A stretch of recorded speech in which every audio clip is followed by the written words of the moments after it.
ever going to start this podcast you've been talking about for like forever? Do you think that anyone will actually want to listen to something like this? What is your plan for an introduction? Are you sure you want to talk about these topics? People usually disagree.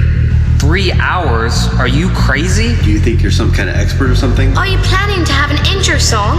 What if a bunch of people get really mad and hate you over this?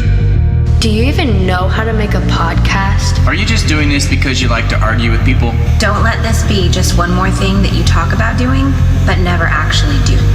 Wouldn't it be better to do just one episode for each topic? Stop trying to change people's opinions. Just live your own life. Dude, people are never gonna agree. Just let it go. Is this going to be a long intro? Because if it is, I'm bored already.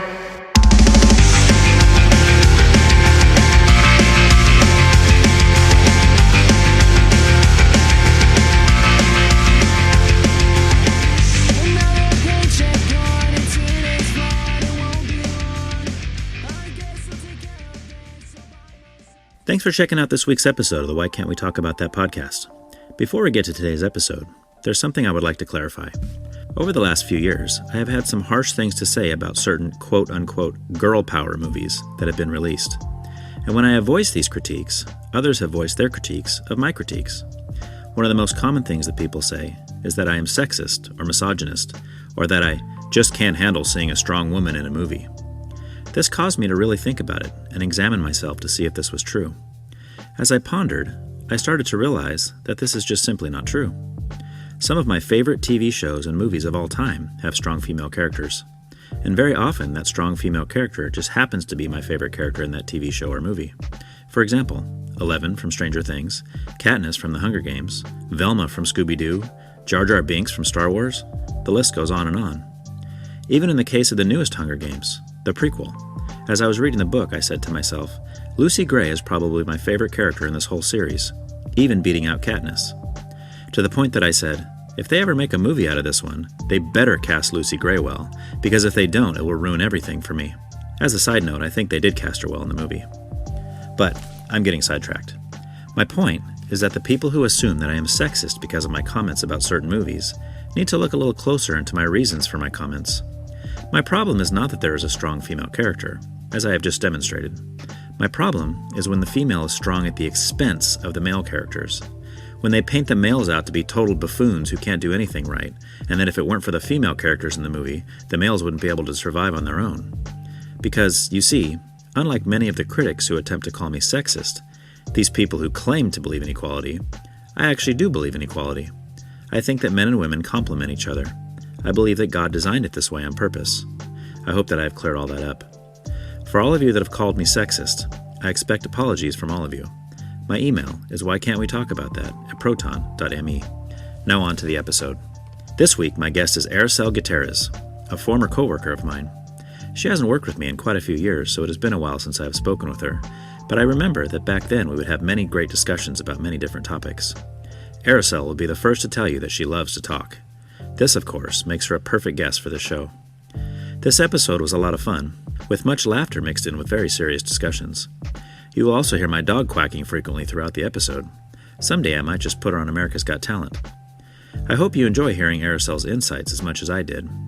In this episode, you will hear about raising kids, sad music, Evanescence, Flyleaf, public speaking, Mana, Tik-Tok, sleeping with Sirens, Spotify, Kid the Band, only eating dumb animals, fruits versus vegetables, Panic at the Disco, Sam Smith, homeless encampments, John Williams, the Hush Sound, Donald Trump, COVID, the Israel-Palestine conflict, media bias, popular versus electoral votes, indoctrination, respecting pronouns, intersex, abortion, God's design, a head in a jar, and absolute truth.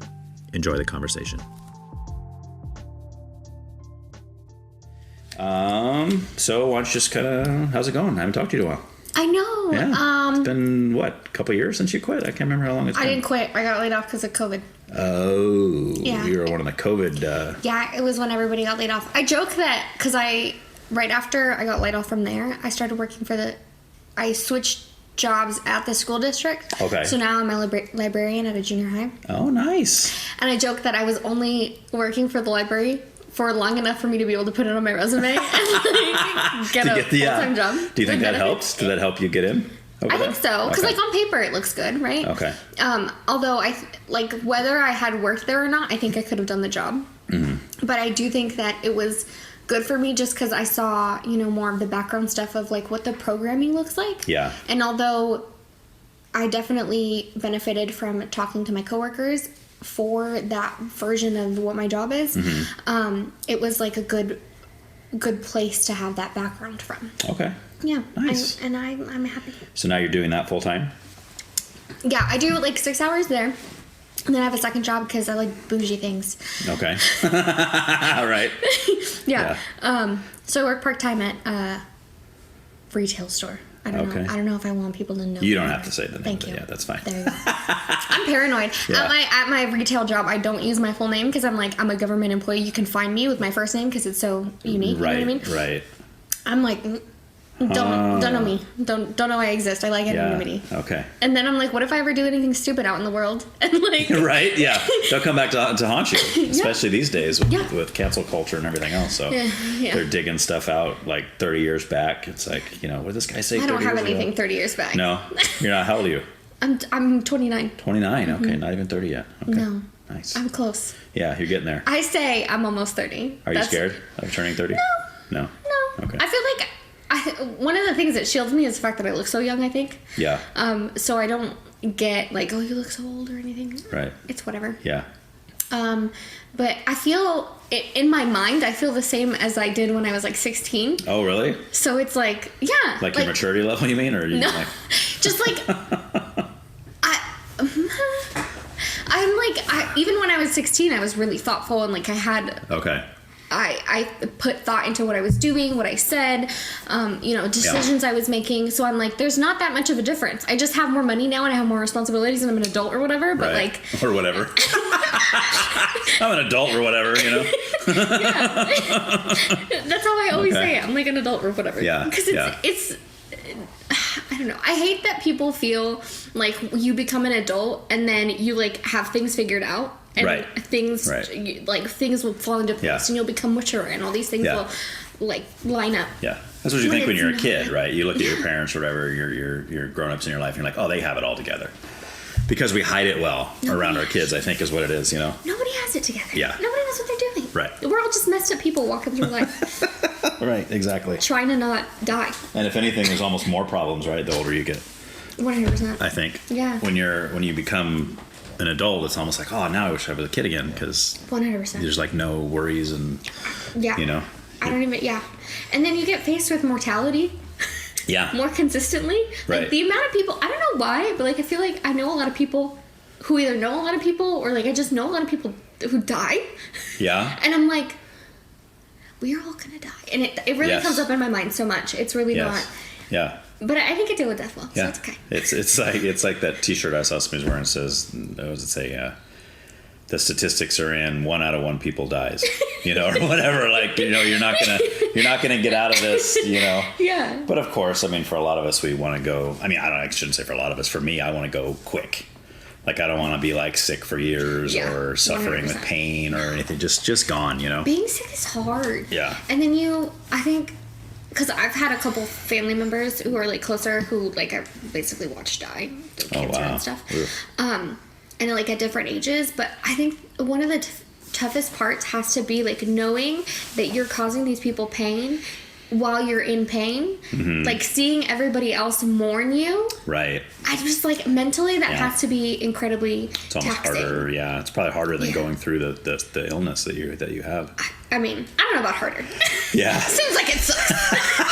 I'm sure, but it was almost like for me, I'd probably be like, well, this is what I'm dealing with. Like it sucks. Yeah. But I can do it. But then to watch someone else suffer is almost harder. Yeah. It's like I can't. And especially when it's people who, like my aunt died really young, like at 30 something. Okay. And her daughter was like 9 years old, 9, 10. See. So she was sick for like a significant portion of her life. And like that you could, even me as a 12-year-old could see it, that it was tearing her apart. Of course, so it's like, how, when you know that you're causing this person pain forever and you're not going to be able to help them heal through that, like, there's just so much behind that is like, emotionally has to be insane. Yeah. Rough. Death doesn't seem fun. I don't know. Death, I don't think I have a problem with death. It's the getting to the death. I think it's like I said, it's the pain and suffering part that I think I would be more worried about, you know, and it's harder when you're watching someone you love and care about going through. I mean, for me, it would be, I think. Yeah. I don't know. I guess I've never really been in that situation. You know, both my parents are still alive. I mean, I've had grandparents die. I had an aunt pass away a few years ago. So, I mean, it's hard. No, this was, well, I mean, I had grandparents die when I was younger. Yeah. But, I mean, you know, it wasn't like people I was with a lot. Yeah. I don't know, I think losing your parents are probably the first, you know, or kids. I mean, God forbid, but I mean, that when that happens, it's like, oh my gosh. I know. I can't imagine dealing with that. Yeah, it's hard. I don't have any kids, so I'm like, sounds like it sucks though. Yeah. Do you also, to have kids or to have them die? Like, I could never imagine. Right. So, do you want kids someday? Do I want kids? I've been thinking about this a lot. Yeah. I struggle with it because I love kids so much. Like, I work with kids, and at an age where people say they're kind of tough. Yeah. But I love them. But you don't have to go home with them either. Yeah, but I don't have to go. Yes. But half the time, like, some of them spend a lot of time with me. The kids that hang out in the library, like, they're there all the time. Right. So it's like, you know, I know these kids. I love these kids. Yeah. And I worked with the littles before. The kindergartners, like, I love them. I love them so much. I love kids. Yeah. But I feel like it's scary to be a parent, like, to have that responsibility of raising a person and making them not be horrible. Right. Yeah. It's like, I just don't.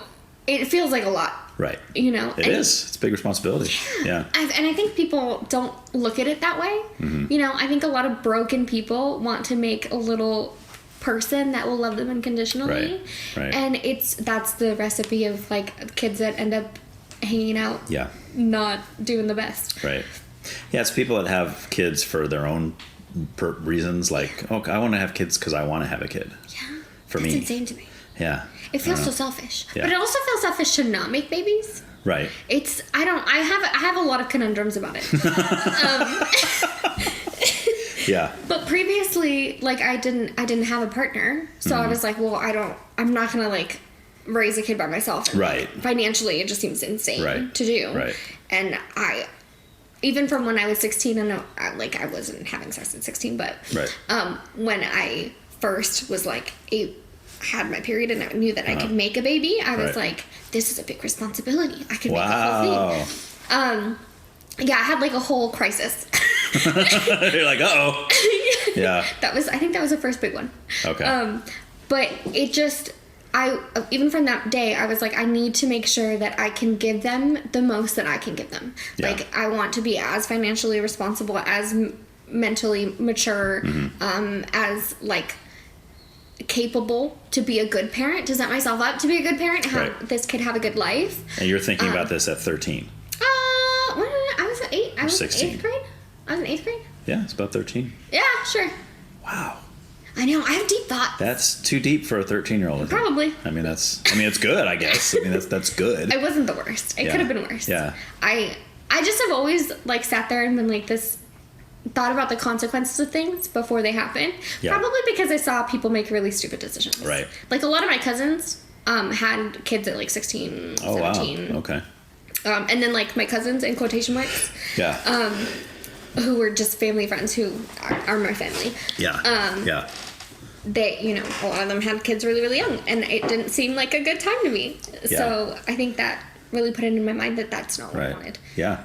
Well, that's not really a good. I mean, we started young. I was 20. I mean, I know people do younger, but I was 20 and my wife was 18 when our first was born. So we started pretty young. Yeah. See, you say that, and I'm like, I don't know. My parents talk about this girl in the village who was like 13 when she had her first kid. Yeah, so it's like, it happens that way too. But I mean, I guess my point is, like, we definitely weren't planning it. It wasn't like we were really happy about it when it when she came out of the bathroom with the test and the positive test. Is like, Yeah. now what? And then of course now in hindsight we're like, we're happy. Our daughter's awesome. She's 25 now, and it's awesome. She's married now, and it's like now we're just waiting for grandkids. So it's like, But at the time, it was obviously life altering. You're like, well, now what are we gonna do?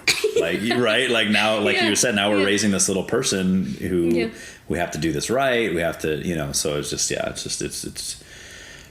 it's hard. I think at certain ages to it's doable, but it's harder. Yeah. Well, you just kind of deal with what happens, but I don't think that sets you up to be like necessarily the best. And I think, maybe you were a little more sleep deprived than you could have been. Right. Yeah, exactly. You shaved off a couple of years. Supposedly that's what happens when you don't sleep enough. Yeah, exactly.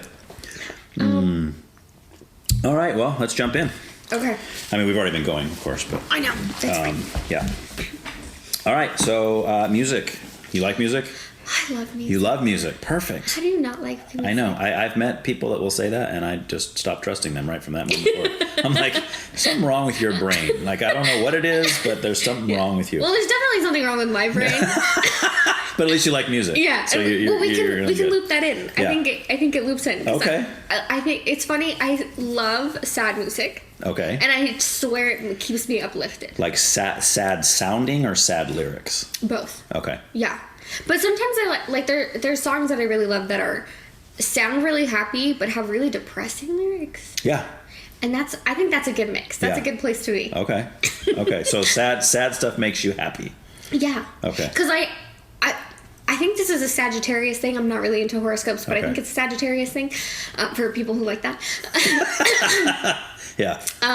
That I like to sit in my feelings. I like to process them, live in them, exist in them, and then kind of let them go. Okay. And I think for me, because I sit there and think about sad things all the time. Right. I think if I had a little bit of a different mindset, or if I had a little bit of a harder, less sheltered life, I probably would be depressed. Okay.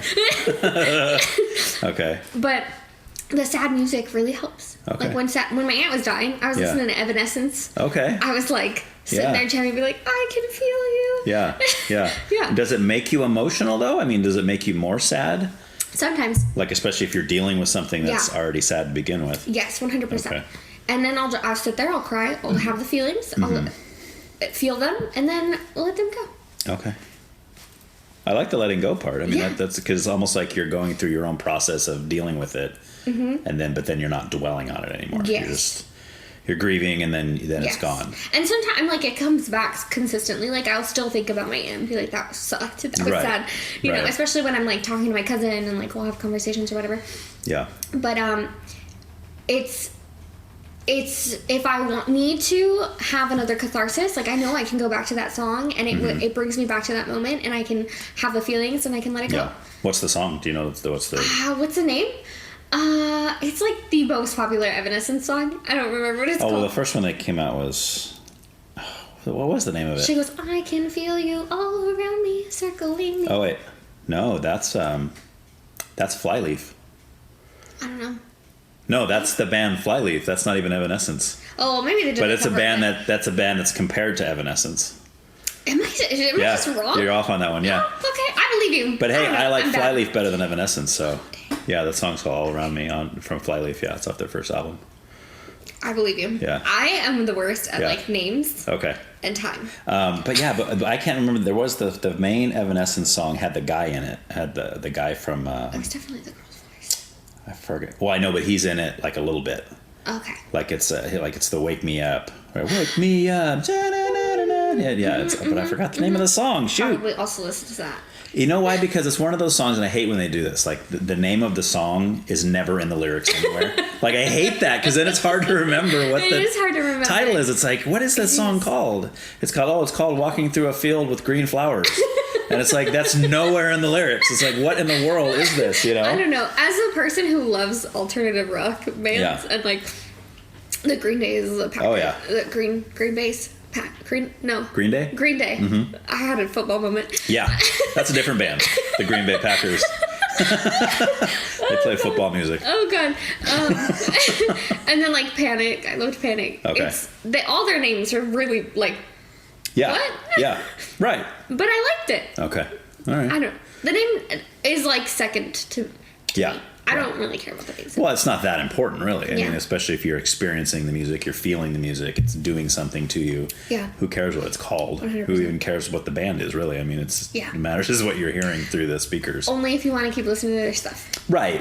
In that sense, you're like, oh, I like that. I want to keep going. Yeah. So that's why Shazam is dope. Yes, I love Shazam. I'll go in a restaurant or something, like, what is this? Or I'm listening to watching a movie. I think people do not pay enough attention to like music when they're in retail stores. I have definitely picked up songs in retail stores and like been the crazy person walking around with my phone trying to get it close to the ceiling. Right. Be like, Shazam, find it, please. You're telling people, can you shut up, please? I'm trying to listen to the song. Shazam's not picking it up because you're talking.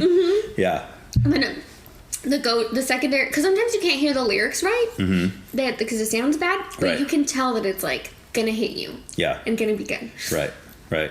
So have you ever, like with Flyleaf, is that the only song you've heard? Have you delved into them at all? No, I didn't know that. Oh, that's your homework. Listen to the right song. Listen to their first album. It's fantastic. I'm gonna add it to my notes. Yeah, Flyleaf, and it's just self-titled, the album. Oh. But it has a song in there called Cassie that's like really good, that I really like. First album. Yeah. Okay. It's great. Delightful. Yeah. See, I appreciate people like you that actually remember names. Yeah. That's one of the things I am good at, because my whole life I've been music everything, so it's like I always remember weird stuff like that. Do you play music? Not really. I have messed around before. I was in a little band that my friends were in for a while. Cute. We did. I played bass, but I mean, it wasn't anything heavy. I mean, when I lived down in San Diego, everybody was in a band down there, and I was only like 20 at the time, and it was all these like garage kind of punk bands and stuff, which I was totally into, and I was asked to join a few of those. And that's like one of my biggest regrets, that I didn't do it. You didn't. Oh. Yeah, because I was too scared. I was like, because they wanted me to sing, and I was like, I'm not going to sing in front of all those people. There's no way, And of course, all those people was like 10 people in like a pizza restaurant or something. It's like, it wasn't like they were like selling out an auditorium or something. I was just like, but it is scary. Yeah, I think so. Although even I feel like, in theory, in my mind, it's less scary to be in like a bigger city like that. Right. Because I think about bands that I've seen out here, just like my coworker or whatever. It's like, hey, I'm in a band. Come to see the thing, and I'm like, all these theoretically you know all these people, and you're sitting here playing things in front of them. Like I would never do that. Right. That's scary. Right. So like random strangers is easier than people you know. Well, yeah, because I'm like, who cares? Yeah. I don't care about you. Like, that's how I got over stage fright. Yeah. And presentations and stuff. Okay. Because I was like, who cares? I don't know any of you. I don't care about any of your opinions. Well, that's worse for me. Like public speaking, like getting, see, like doing this is, I'm in my element here. Yeah. This is awesome. I love doing this. But like to get up in front of a classroom or something and or at work or whatever, give a presentation. No. I'd rather be dead. Like it's bad, right? Well, I always think about that. I don't know if you ever heard that Jerry Seinfeld joke where he says the number one fear in America is public speaking, and he said the number two fear is death. And he says that means that if you were at the funeral, you'd rather be in the casket than giving the eulogy. So I was like, yep, that's me. Totally, right? I can't handle it. I don't think. It really doesn't affect me that much. And even, like, for my job, I do little presentations for the kids. And sometimes it depends on the day. If I'm in my fields and maybe I'm a little dehydrated and I don't feel very good and I'm sad. They will, like, be talking in the corner, probably not even listening to what I'm saying to them. I'm trying to teach them the Dewey Decimal System. They do not care. Yeah, and they shouldn't, because nobody really uses that anyway. Like, we go to the library downtown and they don't really use that. Yeah. Well, I don't know. I just want them to have skills. Right. It's like cursive. It's kind of like a dying art. Yeah. Yeah. And it's like a problematic art, supposedly. Yeah. I don't know. Yeah. I just want them to, like, leave there knowing things that they didn't know before. Right. About a library. That's it. Yeah. Maybe that's a good goal. Maybe that's a big ask. I don't know. No, it's a good one. But they'll laugh in the corner, and I'm like, I know that they're not talking about me. They're not saying anything about me. They probably are not thinking about me. But sometimes it really does like hit my little soul, and I'm like, they're laughing at me. But it's fine. I get over it. Yeah. You get over it quick. You just put on some sad music, and then that's all you need. No, it's not even. No. Sometimes awesome. I just put the angry librarian on, and then I'm like, that's enough. There you go. Yeah, there you go. Stop talking. Do you put your hair up like in a bun and put glasses on when you're working in the library? Just to look like that mean old lady? A bun, yes, because I'm lazy and I don't do my hair. Right. But not the glasses. Okay. I think that's a lot. I do have some blue light glasses, though, because I don't need glasses. Okay. But, you know. I don't buy the blue light glasses. I think that's a scam. I don't think that actually works. I'm pretty sure it is a scam, but I also just like having glasses on. I think I look good in glasses, but I don't need them. Right. So you're just hoping for the day when you get older and you can't see them. And you can put on glasses. It's like, I look good in these. I need to start wearing these more. Well, you can get ones that aren't even prescription. Mm-hmm. People wear glasses that look like reading glasses, but they're not. They're just glass. There's no prescription in there. it just seems like at least I have the excuse that I'm pretending like I'm protecting my eyes from blue light. Right. Yeah. I guess that's true. That's true. Yeah. Even though I'm really not. So. I'm just lying. To myself and everyone else. All right. Can you walk me back to your very first musical, first time you ever heard something and you thought, that's awesome. I love that. That is such a hard question for me because I have the worst sense of chronological time. Okay. If you ask me how old I am in any of my memories, I'm like, I don't know. It was before now. I don't know. Right. Yeah. It was only yesterday. But the first one that I thought of that like really popped into my head and has been with me for a long time. I don't think I was like super, super young, but my aunt showed me a song in Spanish. And she's my aunt in quotation marks. She's my godmother. Gotcha. But like, love her. Would die for her. You call her aunt? Yes, I do. Yeah, okay. She babysat me with her nieces and nephews, so she's now my aunt. Gotcha. Forever. And her whole family is like my family. So okay, there you it go. just is. I didn't know she wasn't my aunt until I was like 13. Oh, really? Yeah. It was so there's no blood relation there at all? No. It's just like a friend of your parents that Yes. Okay. They just lived next to each other when they first got here in apartments in town. And like now she's my aunt. There you go. That's a quick bond friendship right there. That's awesome. Yeah. So she showed me a song. I don't remember how it came about, but it's in Spanish, and it's about a man who like gets disowned by his family because he's gay. Mm-hmm. And they keep going back to the same imagery of like a tree that has been like that grows crooked, like not straight up, is never gonna straighten out. Is that like the metaphor? Like he's not straight. I think so. He's gay, so he's bent. I think so. Okay. I think so, and I don't remember it being like he's bad because it like he ends up getting. I'm pretty sure he ends up getting AIDS. Okay. In the song and dies. Right. And I think I don't remember if he ever had a reunion with his family, but like it was really sad. Yeah. Point is, it was a sad song. Right. He was gay. Yeah. I felt bad. And I was like, why doesn't his family love him? Right. Like, he's just gay. It's okay. He's just a bent tree. Yeah. The tree can still tree. Right. It's just like it's just going to grow sideways. Yeah. You know? It's fine. Okay. It still gives shade. Right. It's still growing. Okay. It's still doing things. I'm like, it's still treeing. Yeah. Why don't they love him? Right. Yeah. That's the one where I was, and it was just really sad because I don't think that there was a resolution. I'm pretty sure that he just dies. And then his family says like good riddance. never comes and like says hi to him or says goodbye or whatever. That's a pretty sad story. It is. Yeah. And like I know that this at least has happened, you know? Yeah. So that's the first one that I remember being like, this is a dope song, but it wasn't for like, it was just a good song. It was like, it made me really sad. It really made me think about the world. And that was the first early memory you have, of course, is a sad song. Of course. Of course. Well done. That's all you connect with, is sad songs. Oh, that's awesome. Deeply, I guess. Yeah. I don't know. Yeah. Okay. I do like happy songs. Happy songs? I do. Okay. I would like to say that. Okay. I'll put that in there. All right, it's in there.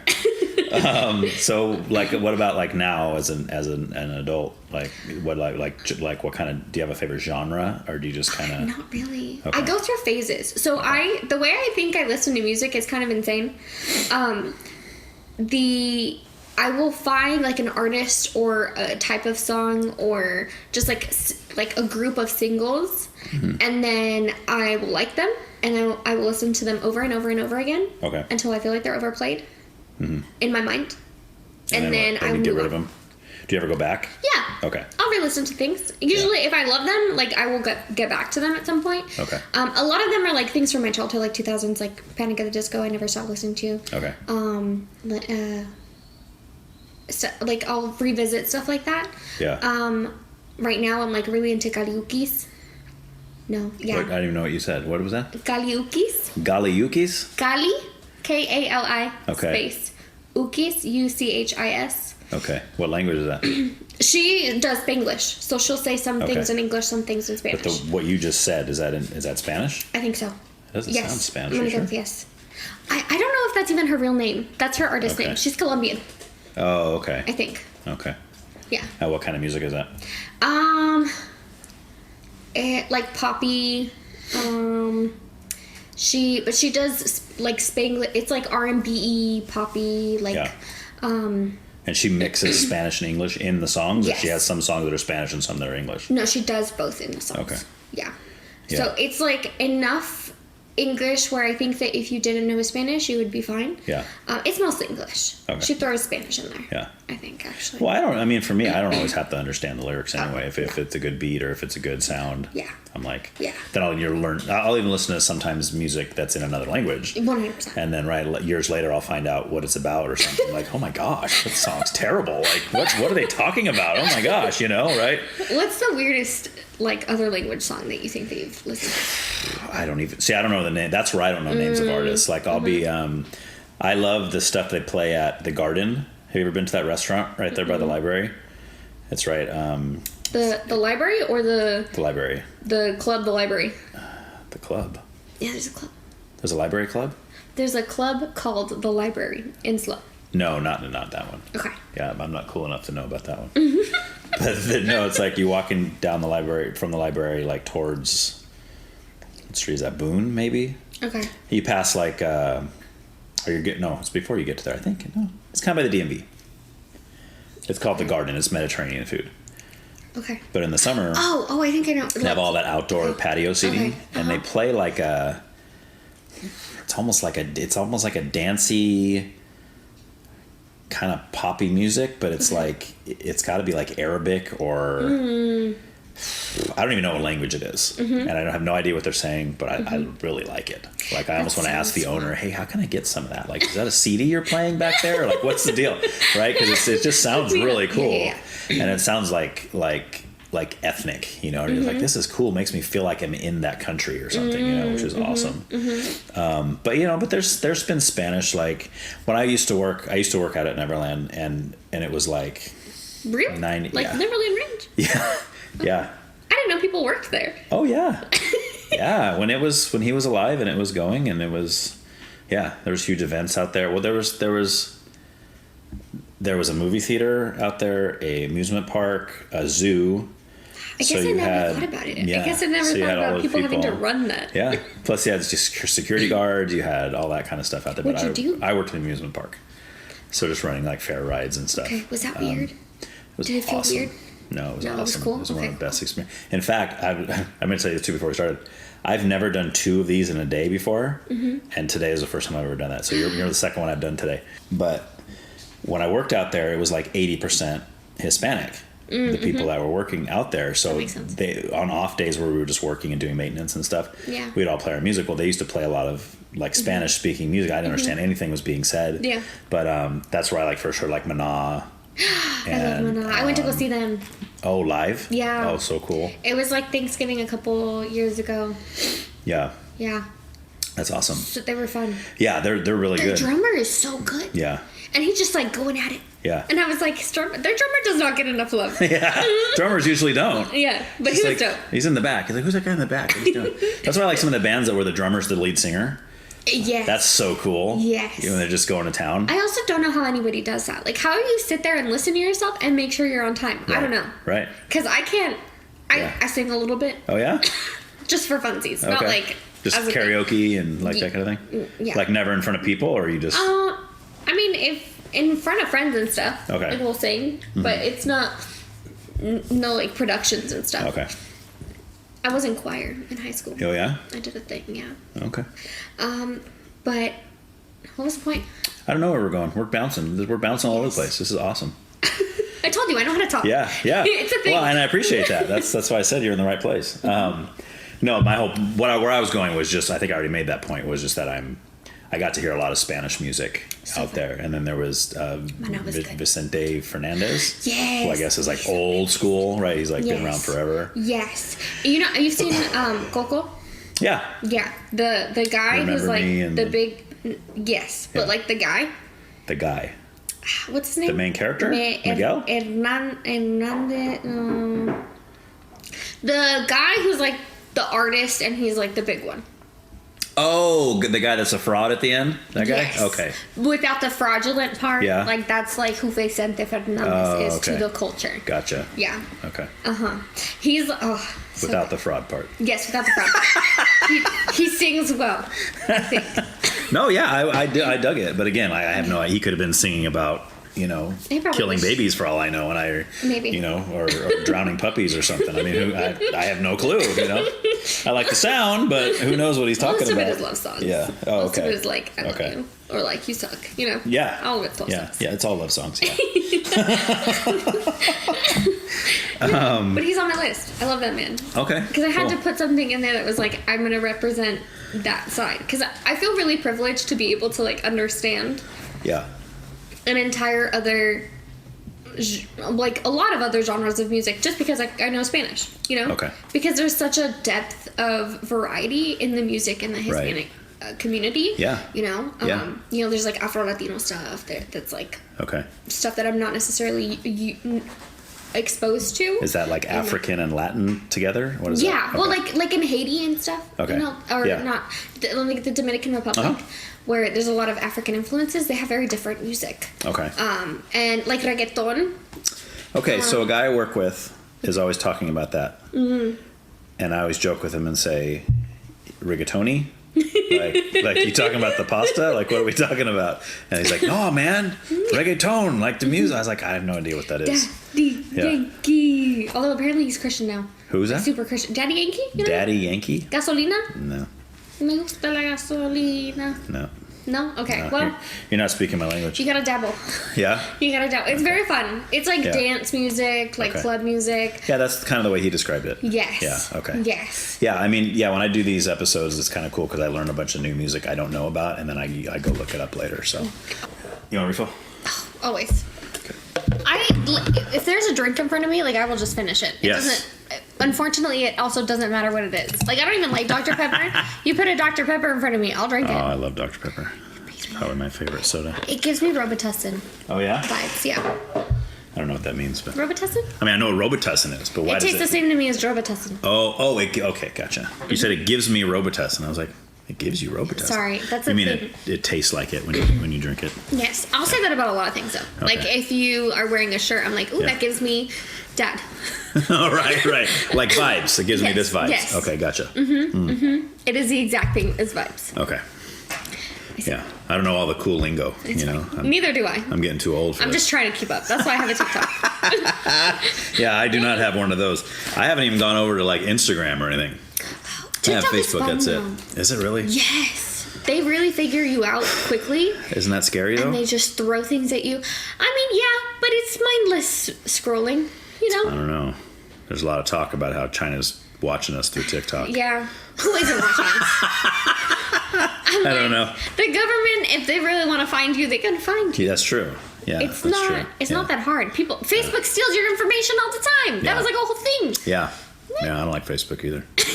I only use that because that's like the only social media that I have, and that's because I have to have something. I mean, I shouldn't say I have to. Yeah. I to do what I do and to reach people and to talk to people. Like, how about most influential band, music, singer, song, something that just changed your life in something, something more than just, that's a good song. I like that. It's a really good song. Most influential? Was that on my list? Because I didn't think about that at all. Well, putting you in the hot spot.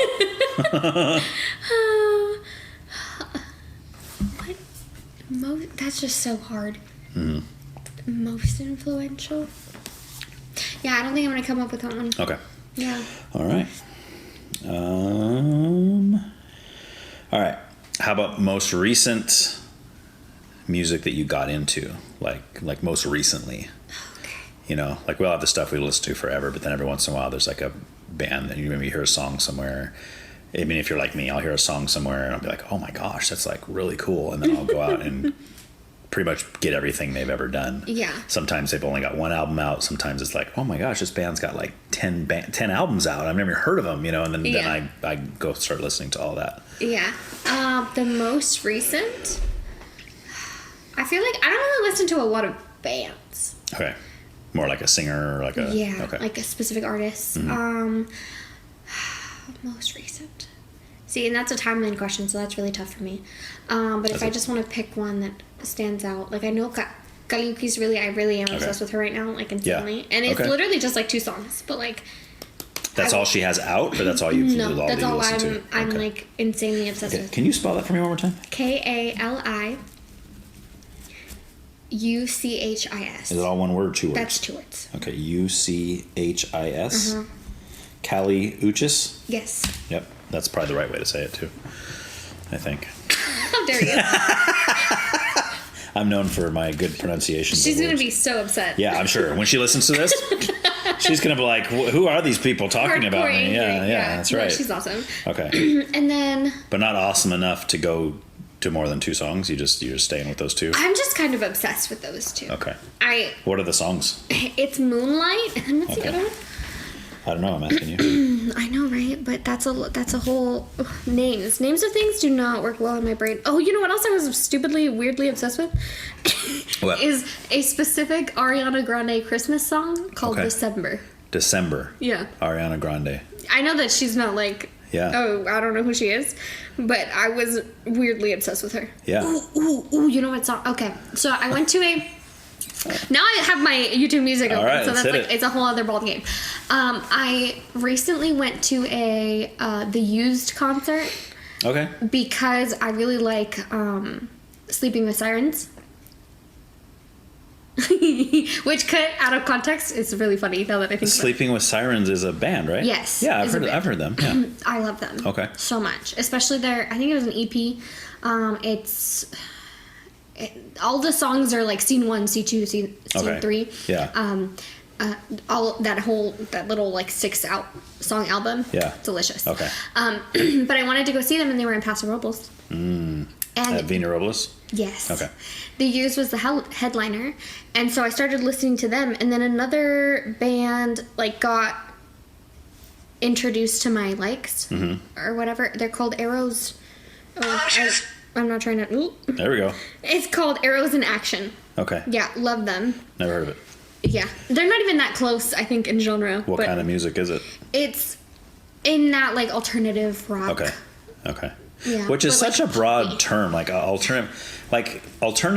The first time I remember hearing the word alternative was like in the early '90s, with like bands we now know as like what we call grunge bands, like Pearl Jam and Alice in Chains and Soundgarden, and that was all called alternative. And then like somewhere like to the mid to late '90s, that kind of started to mean something different. And today I don't even know what it means anymore. So I put everything that's like a pop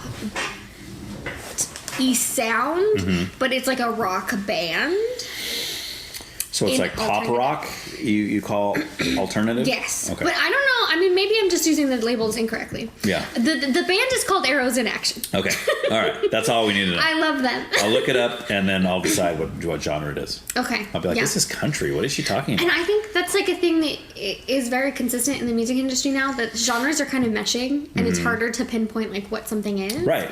Yeah. That's like a thing people have written articles about. Yeah, it's almost frustrating because you don't know what to call something, or you know, like at the library, I do all the CDs, like I do all the cataloging of the CDs. So it's like I have to pick what genre it is. Yeah, you poor thing. So I can put it in a certain section. And it's like some of that stuff is like, what is this? Yeah. It's country pop. Yeah. Or country rock. Well, we have a country section and we have a rock section. Where is this supposed to go? So then I have to put the CD in, listen to it, and then kind of decide, well, this sounds more rocky or more country-ish or whatever, you know? Oh, that's so hard. Yeah. Your job sucks. It's miserable. I mean, it's so hard. That's why I make the big bucks, you know? Yeah, doing that hard job over there. But I mean, there's even I never even knew that's what you did. It's one of the things I do. Okay. I mean, when I'm upstairs in the office, that's what but that's only when new CDs come in, which isn't very often, really. The rest of the time, I'm doing other Who does things, CDs anymore? Right. Exactly. I do. I'm one of the only people. I mean, I don't do Spotify. I don't do. You don't stream anything? No. Nope. That's amazing. I might listen like on YouTube, like if there's something I just want to hear an album to decide if I want to buy it. But if I like something, I just buy the CD. I mean, I'll buy MP3s, I'll buy digital albums, but then I'll burn them to a CD and make a cover and a case so I can have a CD. I'm just amazed that you even have the capabilities of doing that anymore. Yeah. I'm high tech, man. I I got all the old school tools, you know? Yeah. I mean, I'm still in the age where we did that. We used LimeWire. Yeah. The thing. Don't come after me, feds. Right. I'm sorry, I was a child. Yeah. I don't do it anymore. I pay for things. Right. Because, I want artists to be able to live or whatever. Sure. Yeah, what is it, like Napster? You probably remember Napster. Yeah, you're probably. But I have heard of Napster because didn't they get sued? Yeah. Yeah, and then I think Metallica played a big part in that. I think they were one of the bands that were suing Napster.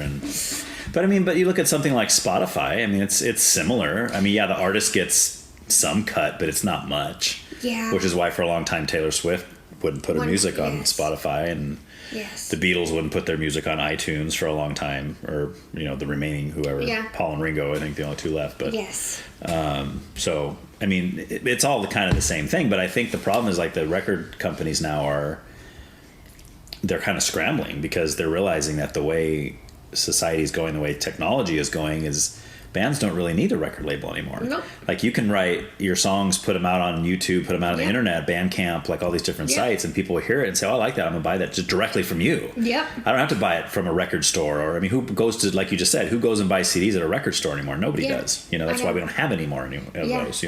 Unless it's used CDs at a thrift store or something. Exactly. And people will go back and get the little old school vinyl that's coming back. Right. Which love that for people. I don't want to do that. I'm going to break everything. Right. Well, that's more of a collector's thing for me. Kind of a collector's thing, but back when I used to buy that vinyl, 7-inch records and stuff, it was usually because it was some punk band that was releasing a song or two only on that 7-inch record. You couldn't get it anywhere else. Now that everything's digitized, you can even get those songs now, so. Arrows in Action. Arrows in Action. I settled on. So arrows in action? Mm-hmm. Okay. As if an arrow's flying through the air, it's arrows in action.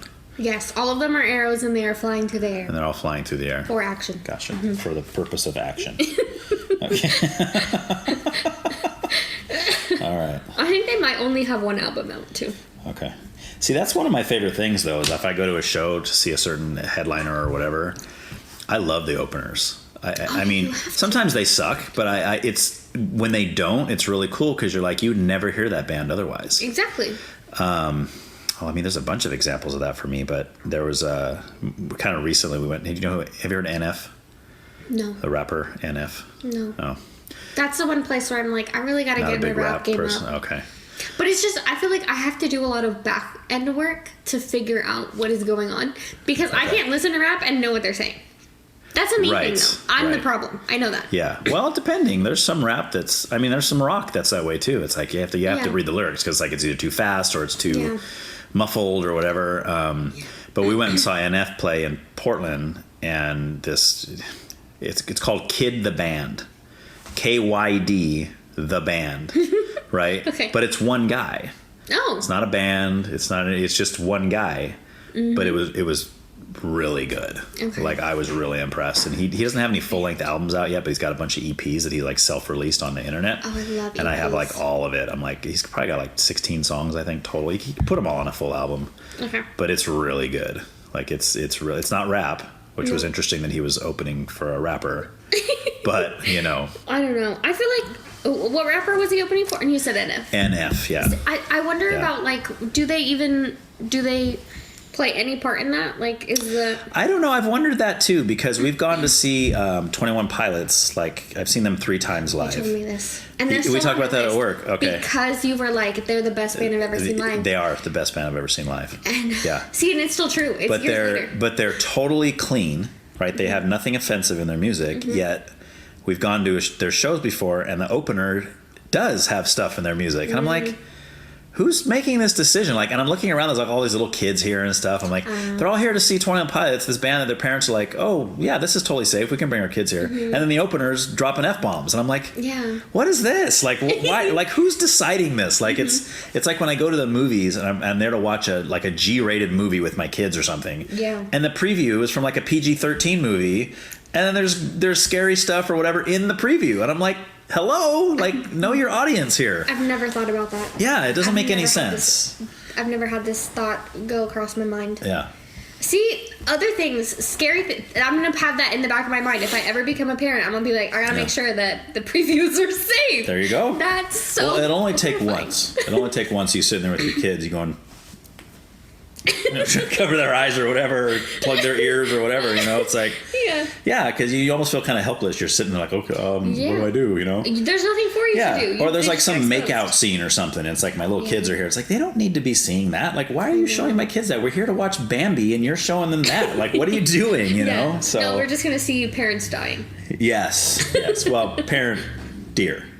That's different. Yeah. I mean, we eat deer, right? I mean, it's not like, I don't think I've ever eaten deer. No. You're not vegetarian, though. I'm not. I don't eat pork or beef. Why? Are you Muslim? No. Okay. Mostly? Okay, the story's kind of bad. I feel like.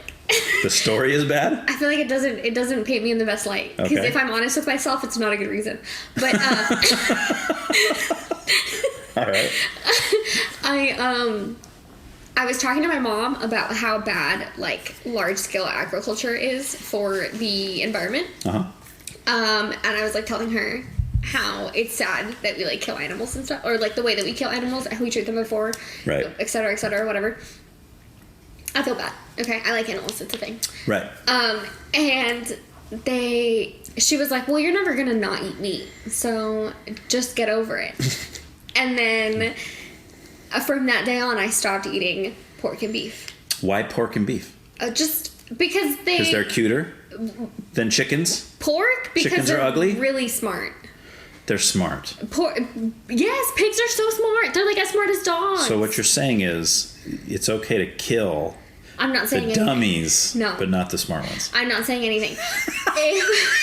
I'm just messing with you. I'm giving you the stuff. So I was a vegetarian for like 16 years. And it was moral reasons. Like I was like an animal rights activist for a lot, like starting at like 15 or 16 years old. That's up until my wife today is still a vegetarian. Yeah. She's not a vegan. She'll eat dairy and all that kind of stuff, and she'll eat some fish and stuff. But this is the kind of things that they would say to me, like, what, you're choosing, picking and choosing, what kind of animal you think is worthy of death and which one's not, Or I'd have people call me out on the kind of shoes I was wearing because I wouldn't eat any meat, and they'd be like, what kind of shoes you wearing, man? Are those leather? Yeah. Yeah.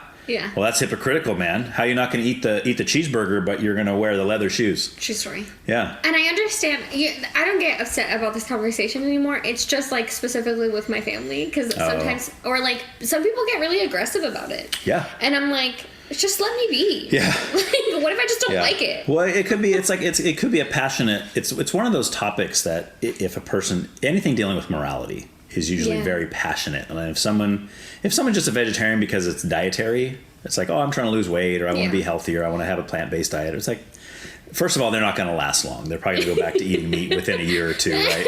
They're going to finally, I want some steak or something, you know. But it's also if it's for more reasons, they're going to be passionate about it. They're going to want to defend it. They're going to be like, well, not only do I not want to eat meat for moral reasons, but I also think it's wrong for anybody to do it.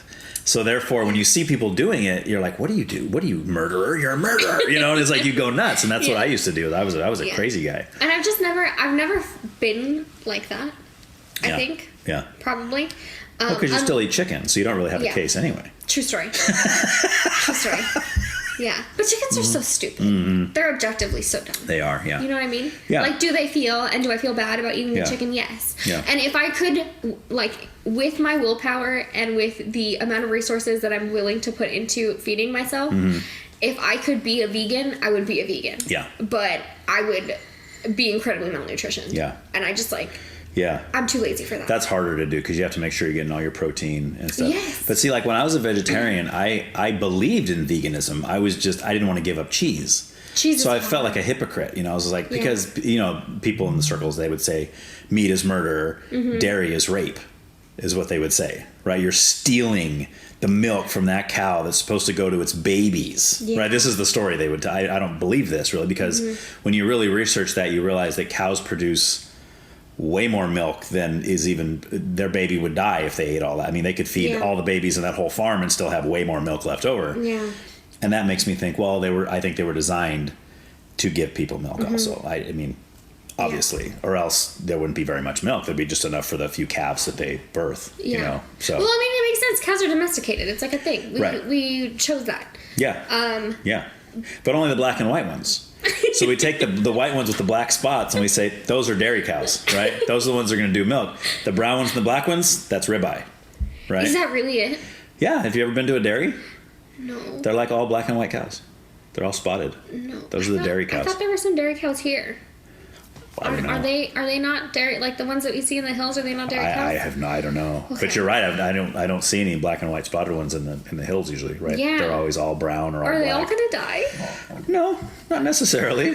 Like, I mean, I guess you'd have to go to I that. get so excited when I place. see cows You like cows? on the freeway. I'm like, cow every time. You mean like in the fields off the freeway? You don't mean on the freeway. You see cows on the freeway. That's do not kill That's cows. not happy Yes, times. yes. That's scary stuff. Yeah. True story. No. Yeah. They have very good fences. Right. I was driving down Rice Ranch Road. Where am I? I should know. It's all like as far south in Orchid as you can get. Like down the Bradley Dip, up the other side. Bradley Dip. Okay. Do you live in Santa Maria? No, I live in Orchid. But anyway, so I was driving one night down Rice Ranch Road, and it was dark everywhere, and I was by myself, and I saw I'm seeing up in the distance, like it looks like a bunch of people are like standing in the road, like they're moving and I'm like, what in the world is that? And I'm like, as I'm getting closer, I'm like, oh man, that's a lot of people. I'm like, what is this, like a mob? Like, what is happening? Now I'm getting kind of worried. I'm like, oh my gosh, they can like kill me or something? What's happening? Well, I'm getting closer and I realize they're cows, and there's like probably 15 cows. Holy cow. Running down Rice Ranch Road. Holy cow. Yeah, exactly. Only in India. Only in India are they holy. But so then they turn left on like Don Pablo or whatever right there to go. And it's like a neighborhood right there. So all these cows run into this neighborhood. And I'm going, am I hallucinating? Like what in the world? This? It was a while ago. It was probably. Okay. Before the Rona? Yes. Okay. Before the Rona. Before I lived over there. That's okay. Yeah, it was probably... I was like, was I in danger? It might have even been like 10 years ago at this point. Okay. But so I got on the phone, called the Who'd you call? Yeah, I don't know if this is... I mean, it is an emergency, but it's not like a medical emergency. You're probably not going to believe me, but I was just driving down Rice Ranch, and there's like 15 cows that just ran into this neighborhood over there. Sir, did you say 15 cows? Yes, 15 cows just ran into the neighborhood over here off Rice Ranch, like Don Pablo, kind of like that whole area right there.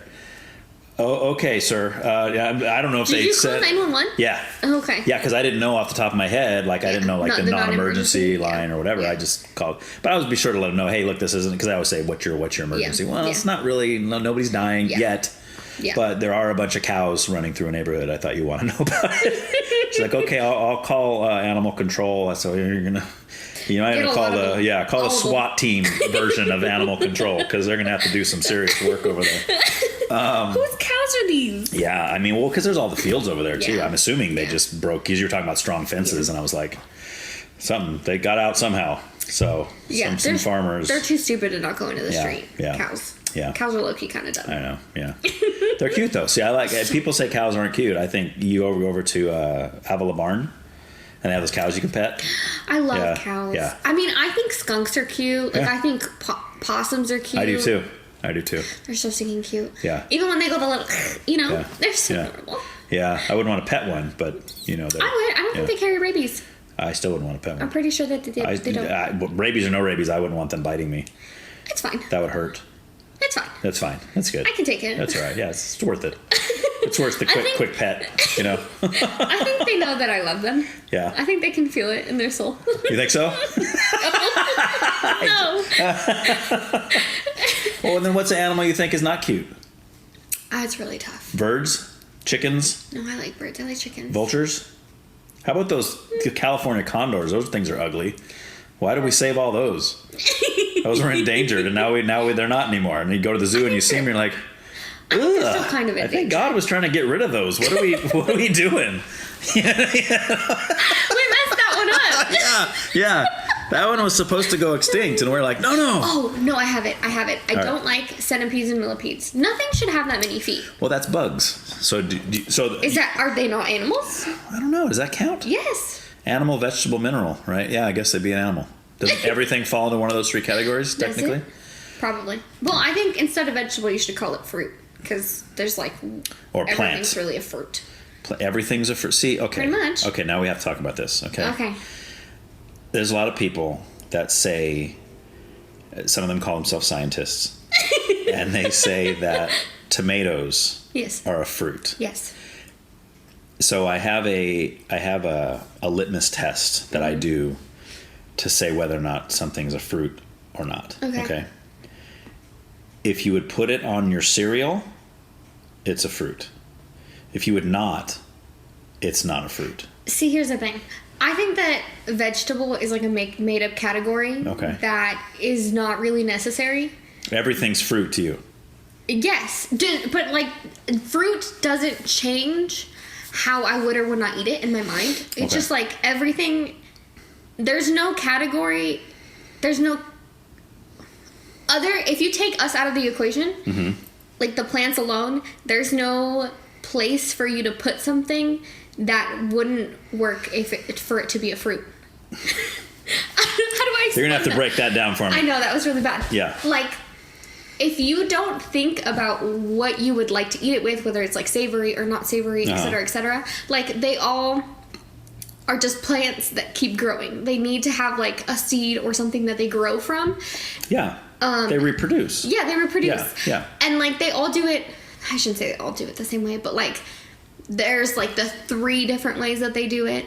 And I think that us calling things fruit is just like this one's sweet versus this one's savory, and it's not really a good categorization for them. Well, but that's not the scientific way they do it. No. Right? I mean, because they have a bunch of that's why they call a tomato a fruit. It's not because it's savory and not sweet. It's because seeds or something to do with seeds and. But everything either grows from seeds or it's like a tuber and it grows from like another piece of itself. Right. So it just basically clones itself or whatever. Right. It gets leprosy, then it clones itself. Is that what leprosy does? I've never known what leprosy is. It can make your limbs fall. Well, it's different things. Like in the Bible, it was more like a skin disease, but then I think modern day leprosy is like your limbs will fall off and stuff. I could be wrong there. Fun. No, it doesn't. Is there a vaccine for that? I doubt it. I doubt it. I don't want that one. So what you're saying though is like, why are you saying that everything should be fruit and not everything should be a vegetable? Like, why are you choosing fruit to be the word that's used and not vegetable? There's a reason for that. Is there a reason for that? I assume so. You said it with authority, so I mean, did say it with authority. You must have some reason. I think it's just because, like, most things have seeds. That's what most things do. So I'm just going to choose that one, I think. Okay. This isn't a well thought out argument. I have well thought out arguments. This isn't a good one. Most things have seeds, yes. But are there any fruits or vegetables that we would call fruits or vegetables that don't have seeds? They all do have some form of seed, right? I don't think potatoes do. Oh, that's true. What about those things that they call eyes? Don't. Those aren't really seeds, are they? I don't think so. In order to grow more potatoes, you have to put the whole potato in the ground, right? I think so. Yes. That's like or the pieces seed. of the potato. You have to have because it just like shoots out sprouts. Yeah. The potato itself. Okay. Yeah. Or carrots. Like any of the root vegetables, right? Yes. Okay. Yes. And I think vegetables just like something that we call things that are savory. And again, they either have seeds or they clone themselves. Right. Right? Essentially, they just throw So it. you think we should call one of them that has seeds a fruit or a vegetable, and the other one should be the ones that clone themselves should be called the other one? Pretty much. That's what you're saying? Yes. Okay. I think most things are fruit. Because most things have seeds. Yes. Okay. That makes sense now. Okay. Yeah. I'm telling you, it wasn't very well thought out, but there was reasoning there. Yeah. At some point. Most things are fruit because most things have seeds. Mm-hmm. Okay. So anything that has seeds is a fruit. Yeah, that's why I was like, yeah, tomatoes are fruit. It makes sense. Okay. Why would you call it not a fruit? Like bananas, they have seeds. Before we did the GMO thing, Yeah. they had seeds. The little tiny black ones in there. I think they had big ones. Really? Like plantains and stuff, they were really big. Huh. Yeah, but then we genetically modified them. Or we like domesticated them or Yeah, whatever. because that's what I was going to ask. Is there anything that we call a fruit today that under your guidelines would be a vegetable? Something that doesn't have seeds. Doesn't have seeds. Broccoli makes seeds, right? Yeah, the plant makes seeds. Broccoli is just like the fruit. I think. I wouldn't know. I could be bad. I just eat the stuff. I don't really know much about how it procreates itself. Yeah, most people don't. It's a good thing. Fun fact: almonds and peaches are very related. Really? Yeah. Okay. Because they both grow on trees? No, I think they're just like cousins. Okay. I don't. My cousin, speaking of cousins, he has an almond tree. Ooh. Yeah. Have you ever seen an almond tree? No. It's a lot of work. I did know that though. It's like this big old thing. Yeah. And you go through all this trouble to get in there, and there's one almond in there. Yeah. I'm like, I know. and you go to the store and you buy a little tin of almonds. There's like 50 to 100 in there or whatever. I think to myself, that must have took 4 days just to get those in there. I know. I don't know if they have machines. I'm sure they do, Probably. but still. Yeah, but Seems people like a pick lot of them. work. I think. Yeah. I don't think there's machines to pick almonds. I don't know. Probably not. There's no machines to pick oranges, and they get paid by like the big old barrel. It's like $100 for a barrel or something. I don't know. Yeah. Don't quote me on that. I don't know the monies, but not enough is what I'm saying. Yeah. People don't get paid enough. Yeah. All right. So we went from music to vegetables and fruits. Yeah. All right. So. I'm chock full of thoughts. Yeah. All right. So lastly, we'll do this last. This will be the last music thing, and then we'll jump into the next section. Perfect. Give me, if you can, your top 5 favorite bands, artists. It could be some you've already mentioned. I wrote a list. Okay. I did. So Vicente Fernandez. Okay. Yes. Chente. Yeah. Panic at the Disco. Okay. Can I give reasoning, or am I? Yeah, just absolutely. Okay. Yes, please do. So I was like, Vicente Fernandez is just like quintessential, and I really like mariachi music. Out of all like the Mexican genres, I think mariachi's my romanticas are probably better, but Yeah. mariachi like really sits somewhere deep in muscle. Yeah. So I was like, I need to represent that because Okay. it really like, every Saturday my mom would wake us up with music In the morning? In the morning, because That's she'd how be cleaning. she'd turn it on. Oh, I see. She wouldn't like blare it in her room on purpose. She would No. just, okay. She would just do her thing. I shouldn't say Saturday. She worked on Saturday. Sunday. Sunday morning. She would blare her music and start to clean. And that was how I would wake up, every Sunday. Nice. Yeah. Now, when you were a kid, did you hate that?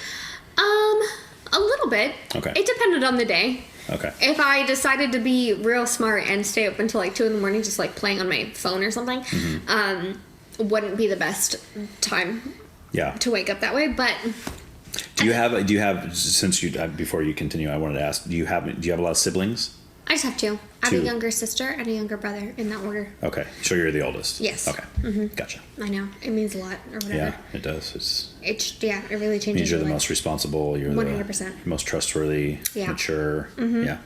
That too. Yeah. Exactly. That's how you came up with that whole fruit analogy. Exactly. Your It's younger why. siblings would have never come up with something. Now maybe because they're full-fledged adults or whatever, but not back in the day. Okay. For sure. All right. Panic at the Disco. Yeah. Because I feel like they really represent that whole era of my life where I was like really into like poppy rock. And how old would you say when that was happening? Were you like high school, or was that like... Timelines are hard. Yeah, probably junior high and high school. Okay. Both, yeah. Yeah. And I recently went to go see them. Oh, okay. I think at their last tour before they broke up recently. Although, really, it was just Brendan was the only one that was still there. Yeah. So He broke himself up. he was like, I don't want to do this no more. I hate you! He's looking in the mirror. I hate you! I can't do this anymore! Yeah, and I I'm think moving he still on. tours, but he tours with a different band, and Okay. he's just drumming. Gotcha. There's speculation that it's because his voice is dying or whatever, but like I heard him live. He sounded awesome. Yeah. Just putting that out there. Yeah. Brendan Stan. You're still a fan. Still a fan. Yeah. I love him. And then Sam Smith. And I share that with my best friend. Like, we love Sam Smith. And we've gone, well, I was supposed to go see Sam Smith at their most recent tour. Yeah. And I wasn't able to go because I got a skin infection on my leg and I was in the hospital for 4 days. Nice. Nice job. Thank you. Yeah. Yeah. I'm noticing that you're being very careful with Sam Smith's pronouns. Yes. That's pretty impressive. I do the Sam Smith pronouns correctly. Okay. Yes. Yeah. It's important to me. We'll get to that later. Okay. That's definitely on the talk about list. Okay. So Sam Smith, is there a reason that's just because of you and your friend? It's kind of a special bond that you guys have with Yeah, that? so I think even when they like first had come out as an artist, we really enjoyed their voice, and we just loved them together.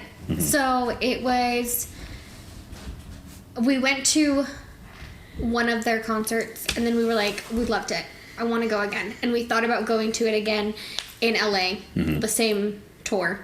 Where did you see it before? Was it in Sacramento. Oh, okay. Even farther. Yes. We went further because it was cheaper, but then also my sister was going to go to school up there, so I was like, ooh, if I could go look at the school, give her a little heads up of what the school looks like. Yeah. So we did that, and I just really liked Sacramento. Sacramento's really cute. It's like a small town feel, but it's like a little bigger. We're going to disagree on that. I'm not a Sacramento guy. I was there for like I've been there for like 2 weekends. Okay. You know, I understand that my viewpoint is probably really I haven't been there that many times either, to be honest with you. But when I was younger, I had an uncle and an aunt that lived there, and we'd gone a few times. And yeah, I don't have any good memories of Sacramento. Like I heard like there's certain parts of it that are really nice. Maybe you were in the good part, but I mean, I saw, that's where I must have been like 14. And I was in a car. My parents were in the store, and they had left me in the car. I was just listening to music or whatever I was doing. And I watched a guy outside the store come out and start getting on a bike. And then and these were like old men. They were probably in their 50s, 60s. And then the other guy comes over, and he goes, "What are you doing?" And then the one guy that's getting on the bike, the other guy's coming over trying to get the bike, and the guy that's on the bike started punching him, and then took off on the bike. And the old man's just standing there with blood running down his face, and he's just like, so it looked like to me was the first guy was stealing that bike, and the other guy saw him stealing it, came out and tried to stop him, and the guy punched him and rode away on his bike. So that really impacted me when I was 14. Like, so that really the kind of thievery messed me was up. successful? Apparently, unless the guy reported him and the cops caught up with the guy later. I don't know. Okay. From all I could see, yes, the guy got away with it. Okay. Yeah. So. Yeah, I mean, that could happen anywhere, but crime in places stuff. It was just a traumatic experience for me as a young kid, and it happened in Sacramento. And there's been other things that were kind of like that. So I know. I think that's. I mean, I've been to LA a lot, so I probably shouldn't say this, but like, it's the homelessness in Sacramento is really interesting because I feel like there's more people just like hanging out on the floor. Okay. Whereas in LA, like you see a lot more tent. Yeah, there's cities. Whole cities. Yeah, exactly. Yeah. Like Skid Row's like a thing. Right. Like an entire civilization. Yeah. Hanging out. Yeah. And like walking around because when we went to the Manak concert, I also took my parents, and like I'm a little more cautious with things when my parents are around just because I don't want them to feel unsafe, which I think is probably a weird way to feel about things, but like I just don't. I know how like conservative they are about things, and I don't want them to like freak out about stuff. Oh yeah. They might say something, and then something happens. No, I don't think they would ever say something to anybody around. Like they're not like confrontational in any way, but I just like didn't want them to feel uncomfortable, and I know that like they're not super used to seeing that homelessness be that like prevalent, right? And like they've had a hard time with seeing it kind of become more of a thing here, and like in Oxnard where a lot of my other family is, because like in Mexico where they're from, even if you're super super poor, like you have a little shack you live in, or whatever, right? Nobody sleeps on the street over there is what you're saying. Well, not where they're from. Okay. Yeah, because they lived in like a middle of nowhere town, like a little ranchito in the middle of nowhere. Gotcha. They have no cell service. I went to go visit my grandparents recently in July.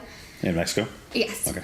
And I literally had to go on the roof of my uncle's house. It's like a little further up the hill to get signal. At my grandparents' house, I got nothing. So just to kind of give an expression. Okay. Yeah, and Okay. It's really in the middle of nowhere. Right. Wow. They weren't on Google Maps until very, very recently. Oh, wow. Yeah, I had looked for them before, like this town, and they didn't exist. And they're probably upset about that. Dang it, we're on Google Maps. We were trying to hide. Yeah. Maybe. I don't know. And it might have been because they live not super far from the town that the grandma in Coco is from. Oh, okay. Yeah. That's a real place in the movie? Yes. Oh. Mm-hmm. Well, I don't know if the representation of this place in the movie is very good, but the grandma was a real person. Oh, okay. Yeah. Huh. Yeah. Interesting. Yeah. And she apparently in her later years, according to my uncle, he told me this on a ride. Yeah. When we were He driving. could have made the whole thing up. He could have been lying. I don't know. I'm just saying. These are my sources. I did not vet them. Right. He said that she people would come and try to talk to her very consistently, and like in her old age she wasn't really all there. Yeah. And she really hated it. Oh, I bet. And she just recently passed away. Oh, okay. Yeah. So I was like, that's sad. Yeah. Why didn't people leave her alone? She lived longer than the grandma in the movie. She lived such a long time. Yeah. She was old. Yeah. Hella old. Yeah. But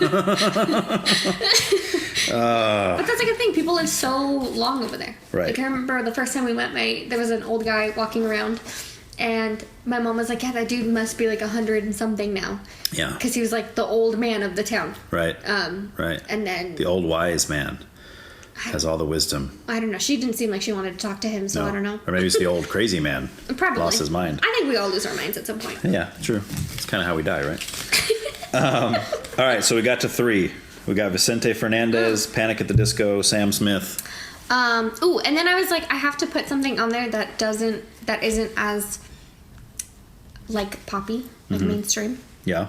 And I think that people probably don't know who. They have to know who John Williams is, composer. Oh, Williams. yeah. Yeah, and that guy's phenomenal. He's written like every good movie theme song you can think of. He wrote it. Yeah. Yes, exactly. And I go through phases where I'm like really, really into classical music, so I was like, I have to put something on there that shows that. Yeah. Love John Williams. There were other standouts, but yeah, but he's awesome because he did like Jaws. Most of the Spielberg movies. Yeah. Yes. Yeah, I did E.T. and all Star Wars. Yep. Jurassic Park. Yep. Indiana Jones. He wrote that song too. Yeah. He's done like I said, almost every like movies. Every movie score that you're like that was good. Yeah. Almost always him. Yeah. Harry Potter. Did he do Harry Potter? I think he did the first couple. Okay, but he did the theme song. Yes. The doo doo doo. Yeah. Yeah. Yeah. He's just a legend. Yes. And he is awesome. So I was like that. He was a standout. I had to go with him. Yeah. And then for the 5th one, I think this was gonna be like my indie spot. Okay. Who's gonna be the one that I choose for my indie my indie sounds? And I think I'm gonna go with the Hush sound. That's a band. Yes. The Hushed Sound. The Hush Sound. It is the name of the band. The Hush. Okay. Sound. That's a band. The Hush Sound. Okay. And so my friend in high school randomly did not ask her for this. Yeah. I think I had to figure out. I believe that they've transitioned into a male since I've known them. So I had to like think about what am I gonna refer to them as? Yeah. Better get it right. I don't think that they would care. Yeah. Because at the time when they were prevalent in my life, she was a she. Yeah. And that's how they exist in my mind. But I'm just gonna use they them. There you go. Because that's safe. Yeah. That's safe. And could be either. Especially when it's people that I know, like personally, I try to be like as on it as possible because like they matter to me. You know? And however it is that they want me to refer to them, that's how I'm going to do it. Yeah. I don't know if I agree with your statement. I don't know if you are being honest. Okay. Because if they wanted to go by something weird, like really weird, I don't think you'd follow suit. I would. If they wanted you to call them like, you know, you would call them that? I would probably come up with a nickname. I probably would shorten that. Yeah, that's what I mean. I think there is limits. I think people that make that statement, oh, I just want to respect them and call them whatever they want to be called. Mm-hmm. Yeah, but I think you have limits. That's all I'm saying. Probably, but that's never been something that's ever come up. No, and it's I'm sure it hasn't. But. Yeah, because who does that? That's really really kind of. Yeah. But you know, 30, 40 years ago, what they're doing now wasn't happening either. I was alive 34 years ago. Right, I know. So sucks to be you. So who knows what 30, 40 years down the road is going to be? Yeah. You know, but anyway, that's a topic for later. So the hush sound. The hush sound. This person who was my friend in high school gave me a burned CD with like. Ooh. I know. Illegal. I know. This poor band didn't make it because they burned this CD for me. Yeah. That's why I've never heard of them.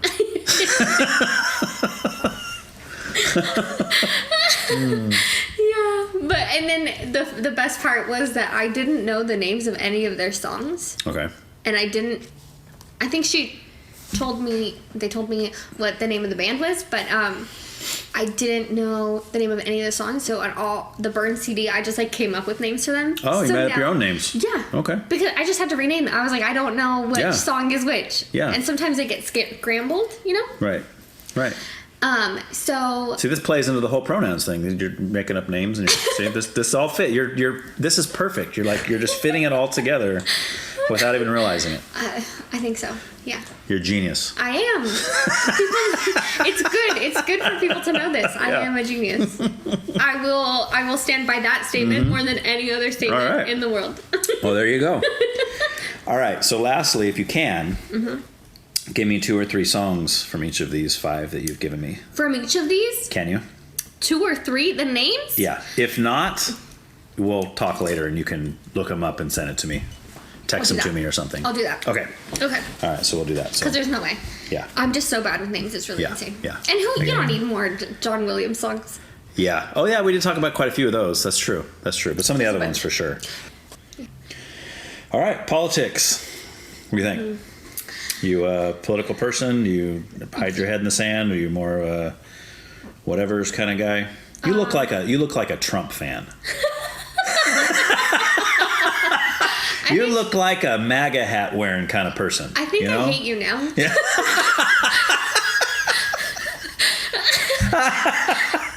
Love it. Yes. No, I mean, the thing is, like, I go back to day one when he was putting out his speech of, like, here I am. Yeah. I'm going to run for president. Yeah. Like I've been saying I'm going to do for, like, 20 years or whatever. Right. And part of that speech was like, Mexico's not sending us our best. Right. And I took that personally. Did you? I did. Okay. I did. All right. Because I was like, yeah. My parents are pretty cool. But so do you? But do you think he was referring to your parents? No, but like in general, I don't think that it's like the generalization. I think is difficult for me to deal with because.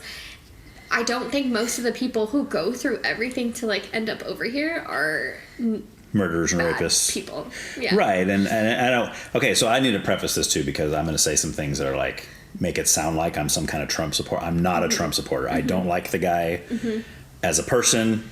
Don't like him. Yes. Okay. But I also feel like a lot of the things he said were taken out of context. Like I don't think he was saying everybody from Mexico is murderers and rapists. I think he, as always, foot and mouth disease. He just blah, blah, blah. He just says things, and there are things that could be misconstrued on like purpose. Like he's not specific enough, and it makes people go all over the place with what he says. And it's like you need to be more specific. You need to say it like this: Look, I love Mexico. I love the people of Mexico. But unfortunately, there are a few that are coming over from there that have become a problem. Right? If you say it like that, no problem. But the way he said it makes it sound like, I hate Mexicans. I hope they all die or whatever. You know what I mean? It's like, you know. But I think that that's dangerous. Yeah. Because when you are that much of a public figure, and that's like the goal, because I genuinely don't think that he thought that he was going to win.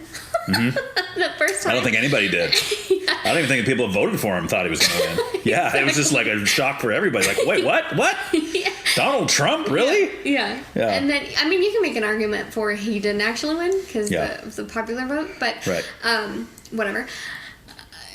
I think that if you're trying to be that much of a public figure and you are not able to express yourself well, that's on you, dude.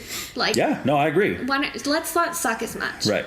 No, I agree. And that, like, if I was his like PR guy or whatever, that would be. I mean, I'd be having class with him every day. Look, here's all these things. You can't say these things. Just don't say them. But I think they did that, and I think he's just that stupid, or what? I think the one thing I will give him is that he's very good at reading a room. Okay. And saying exactly what will get people animated. Right. Which isn't really a good quality, in my opinion. I don't think so either. I mean, it can be because it can be beneficial to him to you, right? But at the same time, that just makes you look fake and phony. Because if you're just catering to every room you're in, nobody really knows where you stand. It just means you're just parroting to the people that you want. I don't think that he has any genuine ideals. Okay. And that is a problem for me. Right. But I think that if you don't see that he has no actual ideals from what he's saying versus what he does, right, and like how consistently he's able to just like say whatever is on his mind and not really think about it, right, I think then that's on you. Yeah. And I don't know how you can live with supporting that type of philosophy. Well, the reason why, here's why, and I've talked to so many people about this, and this is kind of the consensus I've come to, is that there's a lot of people, sounds like you're in this camp, correct me if I'm wrong, there's a lot of people that the personality and the man, like the, what's the word I'm looking for, like the person is really important, and there's other people that are more like, I care about what he's going to do and what he's not going to do, right? So they look at policy. They look at like what kind of things did he put into place when he was in office? What laws did he do? What things did he stop? What things did he start? As opposed to, is he a nice guy? Yeah. No. And I think that you can say that now, but when you're choosing who you want to be president before they've been a president, before they've been a political figure, before they've enacted anything, then you have to not only take into account who you think that they are as a person, but also what you think they're actually going to do. Right. And if the person that they are isn't in the calculations for you, I don't know how you trust anything that they say. Yeah, see that's what I mean. Like, so like, here's an example I've used, and it's probably a poor example, but it kind of fits. Like if you need oral surgery, right? You have some impacted teeth or whatever. I did. Oh, there you go. Okay, perfect. See, this works. And you have two options, right? You have two oral surgeons that you can go to, and you've met with each one of them in person. You've had interviews with talk to them, get to know them, and you've also have in front of you their record of success or not, right? Of surgeries they've done, how many they've done, how many successes, how many deaths maybe on their bed, whatever, right? Oh no. In their thing, and let's say you meet with the one guy, and he's just a jerk. Let's even go farther. Let's even say he's racist. Okay. He's sexist. Okay. He's homophobic. All these things, right? He's just a horrible person, right? Yeah. But he's got 100% success rate on the table. Like he's a really good surgeon. Okay. Fantastic at his job. Okay. Terrible person. Great at his job. Then the other guy is the nicest guy in the world. Like he's fantastic. He gives you a hug when you come in. He tells you how great you look. You're doing, man, you are so nice. I just, let's get lunch later kind of guy, But he's got like a 50%, like 5 out of 10 people die on his table. Okay. Right? Like you're going to go with the jerk, right? Well, Even though he's a jerk. Not the best. I'm gonna go with not the best analogy. Okay, all right. But I'm not saying he is 100%. I'm just saying yes, that's why people make the choice because some people go with the results of what the job is, and other people go with the character of the person. That's the word I was looking for earlier. Character. yes. To where most people that voted for Trump, I think, would say, we don't like him either. Mm-hmm. We think he's a jerk. Yeah. I wouldn't want to hang out with him. I wouldn't want him around my kids or my wife or none of that. Yeah. But that's not as important to me. Now, I wish that somebody who upheld policies that I agree with was also a really nice guy. That would be a bonus. Mm-hmm. But that's not the most important aspect. Does that make sense? 100%. Okay. I don't separate very well his policies from who he is as a person because I think they're very well aligned. I think he's both a really icky person. I'm gonna say icky. I'm gonna be nice. That's a good word. That's a good word. Icky, yeah. And is not very good at any job that he's ever done. And so you don't see any plus in the 4 years that he was in office? Like you don't think anything he did was... So I had to take a step back. Okay. During those 4 years. Yeah. Because I think a lot of people did. Yeah. It was not the funnest time. And I think, like, if you look at things very generally, I don't think most of it was stuff that I appreciated. Okay, like... let's talk examples here. Let's talk examples. So yeah. I don't think that his foreign policy was my favorite. Okay. Based on what he did or what he said? Well, I think, especially when you're talking about the way that other people perceive America, what he's saying is incredibly important. Okay. Because when you're sitting there talking trash about an entire country or like swaths of countries, other people see that and are upset about it. Right. You know, and that can change relations. Right. Like when he said, was it Somalia? He said it was a crap hole or whatever. Was it Somalia? I think he said Latin American countries. Okay. I forgot specifically which one. I think that's what. I think it was a specific country. Was though. it a specific I'm pretty country? sure. I don't remember if it was. It might not have been Somalia. I might be wrong there, but it was. Was it Puerto Rico? Was it Puerto Rico? No. No. It was on a hurricane. No, I don't think. I don't know. I am positive it was a specific country, but I am not positive at all about which one it was. I forgot at this point. And I feel like a lot of those 4 years were kind of a fever dream. You know, like COVID was in there, and I just kind of shut off during those 2 years. I was just like, you know what? I'm gonna bake. I'm gonna live my best life. I'm gonna stay home. I'm gonna try to survive. Yeah. And I just, hung out and tried not to watch all of the things. Do you think that he handled COVID wrong? I think he could have done worse. I mean, I don't understand being the person who's like, I need to have credit for things. But I think he's kind of a man-child, so I understand why. He totally is. Yeah. I understand why he wants to have credit for the vaccine. I think that he could have done a much better job at getting more people to, like, not hate it. Yeah. Well, but what's funny, though, is it wasn't really much of his, in the beginning, it wasn't really his base that hated the vaccine. It was the Democrats that hated the vaccine in the beginning. If you go back, when he first started talking about the vaccine, people were saying things like, oh, if Trump says I'm not taking it. This vaccine, I'm not touching it. Because Trump's the one saying we should do it. Nope, not going to happen. And then Trump got out of office and Biden came in, and that's really when the vaccine started getting put out. And now all of a sudden, then that kind of flip-flopped, and like most of the people that I know that are not vaxxed are conservatives.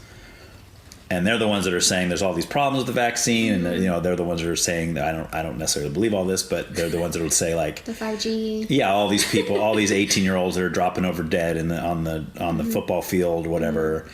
They just happen to be vaccinated. Is that a coincidence? I don't know. I don't have enough information to really properly address that. Yeah. But that's mostly conservatives, like Republican conservatives, that I would say that are saying that. Toward most of the Democratic liberal side is all about, you need to get vaxxed, you need to get boosted, you need to do all this. Yeah, I think that there was like a swath of very like, I'm gonna call it like hippie-esque people that didn't want to put like weird things in their body, like the vegan thing, like the hardcore like vegan. Well, those are the people you're talking about were probably anti-vaxxers to begin with. Yeah, but I don't before remember COVID. it being like a culture thing, like a culturally relevant thing that people on the left didn't like the vaccine. But maybe I just wasn't that aware of it. Yeah. I was always like, get me out of here. Although I did enjoy baking my bread. Okay.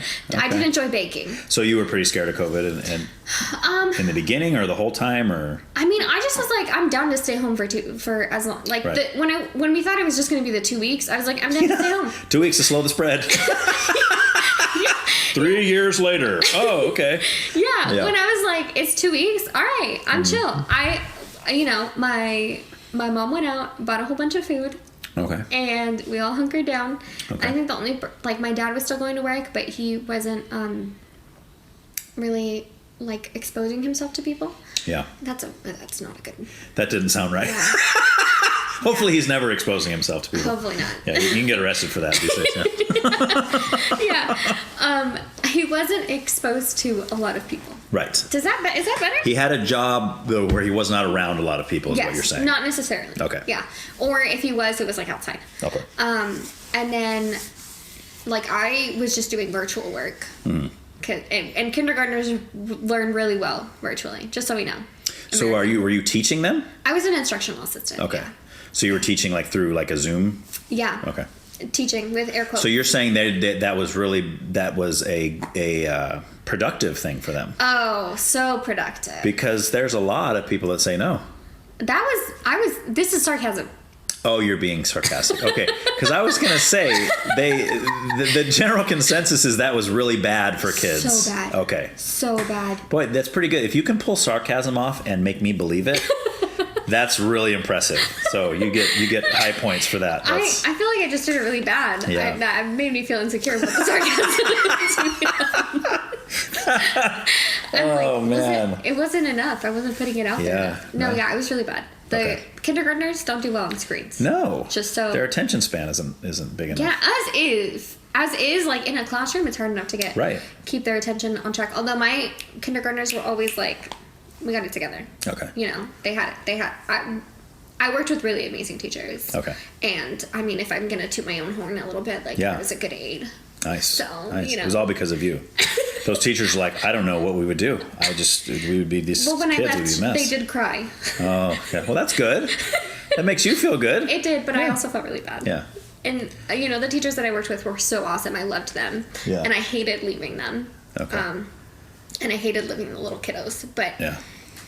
I wanted health insurance, and that was the year that I was going to turn 26, so I was no longer going to be on my parents' health insurance. So. Well, you just went home, put on some sad music, and got over it, right? Yeah, I think so. There you go. I didn't even have to go home. I was already home. I was stuck. Oh, you were stuck. You just got a CD you put on or Spotify or whatever. You put on. Yeah. So. It was YouTube music, yeah. Okay. All right, so I am gathering that you would, I don't know if you would identify this way, but you probably lean more left than right? Very progressive, yeah. Very progressive, yeah. Okay. And so define that for me, describe that. If I'm going to generalize it, I would like my tax dollars and the government to, be a positive for humanity in our society. Yeah, but you realize both sides would say that. Yeah. So it depends on what you want your tax dollars going towards that you see as positive. That's the issue, right? At home. Actively at home. Okay. I think that anytime that America has meddled in other things, it doesn't turn out well. What do you mean? Can I have an example? All of the Latin American countries, doing coups. CIA be out here. When America starts meddling in the affairs of other countries, you mean? Yes. Okay, gotcha. And almost every war we've ever been involved with. Right. Not cool. So currently, with things going on in Ukraine, you would say America should not be involved in that at all? I think that it doesn't make sense for us to write a blank check to other countries. Yeah. For war. I'm with you. Yeah, we would agree. See? Wow. And I don't consider myself progressive. Yeah. I I don't know how people really justify it. Like, I feel horrible. Right, You know? of course. It's disgusting. Nobody It's- likes war. Nobody yeah. likes to hear people dying or whatever. Of course not. And I cry every time. Yeah. I think about it and I cry. I see videos and I cry. Yeah. It's really sad and upsetting. I just don't. Things always come back, After we threw a bunch of money into whatever group it was, I don't remember names, that ended up being like an issue in Iraq? Saddam bad. Oh, Saddam Hussein was Iraq. Yeah. Yeah. Okay. Yeah. Iraq. Okay. I'm bad at names. It's really bad. And then like. That's back a while. Saddam Hussein. Yeah. How old were you when that was going on? You must have been like 5. I don't think I existed. I don't think. Yeah. But I remember 9/11. Like it was a thing. Okay. Mm-hmm. It was. I'm like at the very very tail end of millennials. Yeah. And what year were you born? cutoff. 93? 94. Okay. I think that was the cutoff. Is like, do you remember 9/11? Were you alive? Were you sentient? Yeah. Well, it's like that Alan Jackson song. Where were you when the world stopped? No, was that the song? Where you were when the world stopped turning? Yeah. Right. I don't know. Where were you when I think it's where the world stopped turning. I don't know that. Alan Jackson, the country singer. He has a song That's about another 9/11. place where I really don't Country. pay attention. I don't either. I just remember that song because it was lyrically like emotional. So that makes sense. Yeah. Yeah. Where am I going with this? Oh, we're talking about money given to foreign countries for wars and that kind of thing. Yeah, and like the Israel-Palestine thing, I can't get behind supporting genocide. Okay. Which side is that coming from? Or are you seeing it coming from both sides? I think it's pretty clear who has money and power. Well, I think so too. I think Israel's kind of going cray cray. You think so? Yeah. Okay. Like I. You don't think they're just defending themselves over like Hamas going in and like doing what they did? I don't think that the way to help abate terrorism is by consistently bombing and killing children and women. Well, but they're not though. Like they okay. So, but the Israeli military is known for and well documented for going out of their way to not harm civilians. As opposed to Hamas, who is not. I don't think that that's accurate. Okay. Yeah. Based off of current evidence. Like you can see. Well, we're watching the same news, so I mean, I don't see how we're coming to two different conclusions. I don't watch like most news networks. Okay. Well, what do you think happened on October 8th? I mean, was that? I've genuinely tried not to be. Okay. That aware because it really does like. That's a problem then. Yeah. Because then you make a statement like you just made. What I'm saying is,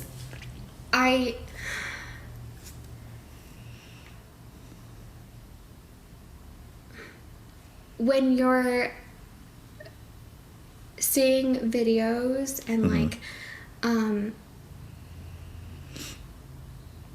perspectives of people in Gaza, it's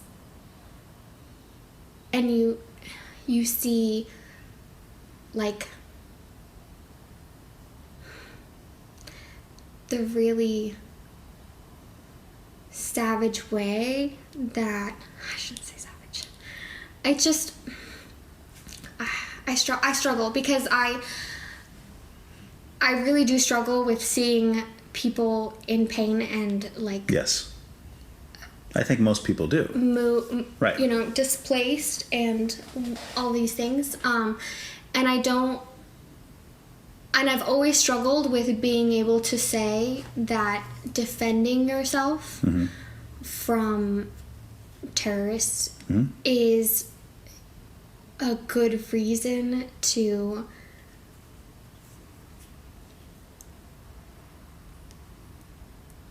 be militarily involved in other areas because it just doesn't.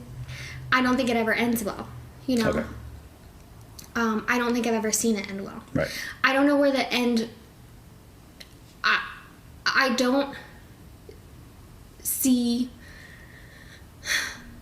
things going well the way that they exist right now. Right. And again, I think both sides of this debate would agree with that. And I think that if you like listen to what Netanyahu talks about, it, especially if you listen to like more of the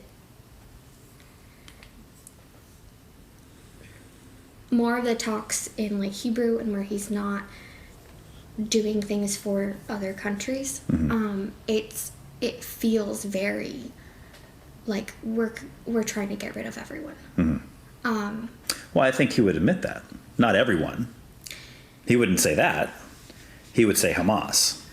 But he wouldn't even say Gaza. He wouldn't even say the Palestinians necessarily.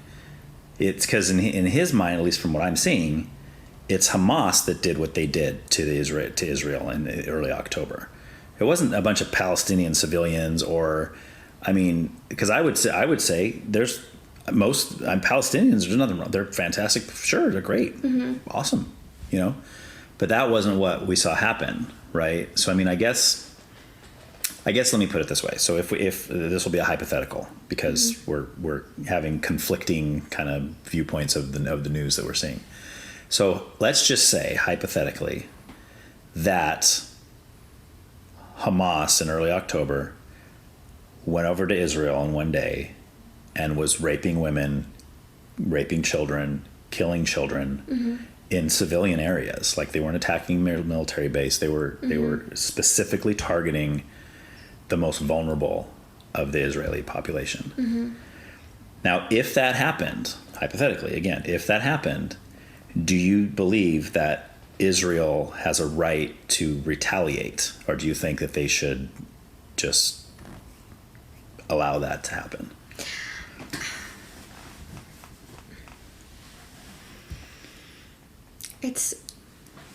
God, I'm gonna hate saying this, but I don't think that the proper what is a retaliation that is appropriate and not harmful to the end cause of having peace. I just think that I know what the narrative is online, and I know the videos that I've seen and I've tried to avoid, right, and I've talked with people about, sure, and I've seen the documents of page after page after page after page of Palestinian children that were killed, and it's really difficult to not understand why that radicalizes people and makes the area more prone to having more attacks. Well, here's what I would say, though. So if then I'll give myself a hypothetical. If Israel's retaliation means we're going to do the same thing to you guys that you did to us, again, assuming that's what Hamas did, we're going to go over to Gaza, we're going to go over to where the Palestinians are, and we are going to kill and rape their children and their women because that's what you did to us, I would say no. That is not the right thing to do, because first of all, the innocent civilians had nothing to do with what Hamas did to Israel. Nothing. So why are you taking it out on them, right? That wouldn't make any sense to me. But if again, hypothetical, if it was a targeted, specific mission to eliminate Hamas, not eliminate Palestinians, not even to reclaim Gaza or anything, not just leave the land dispute out of it.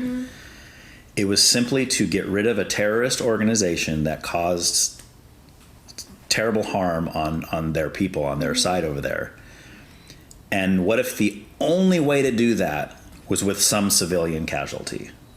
Like, if there was no other way to do it without, I mean, if you were trying your best not to have that happen, but there's always going to be casualties of war, right? It's just going to happen. So then that's where you're in a crossroads. You have a tough one, because now you're like, well, if we don't try to at least keep this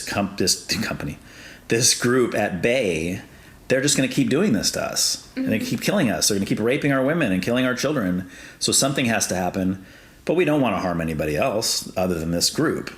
You see what I'm saying? So it's difficult. I think that there's just that's a nice hypothetical, but you really have to take into account the added issue that happens when innocent civilians are killed. Like, it does radicalize people. Okay. And that, I think, is what consistently happens. I would look at, if you look at America's involvement, one of the only ones that I'm like, oh, that was good, in Japanese society post World War II, there was so much money put into helping them rebuild and create infrastructure and all these things. And we did a horrible thing. We killed so many people. Right. Killed so many people. Right. But now we're intense allies. So I just don't see how you can actually perform targeted revenge or targeted attacks against an invisible force. Hamas is just Palestinian people that are radicalized. And I think that when you're trying to eradicate this group, it's a blurred line, and it's consistently a blurred line with, if you look at stuff that happened in Iraq as well, you can say these people were trying to attack us, these people were blah blah blah, and there's no way that we as the people know that that's actually what was occurring. Right. Well, you touch on a good point. Well, actually, you touch on two good points. Something that I've never thought of before. First of all, I'll go with that first, because that does kind of blow my mind what you just said. I've never thought about that. Is that it's not like Hamas, as far as I know, is over there wearing T-shirts that say, we're part of Hamas.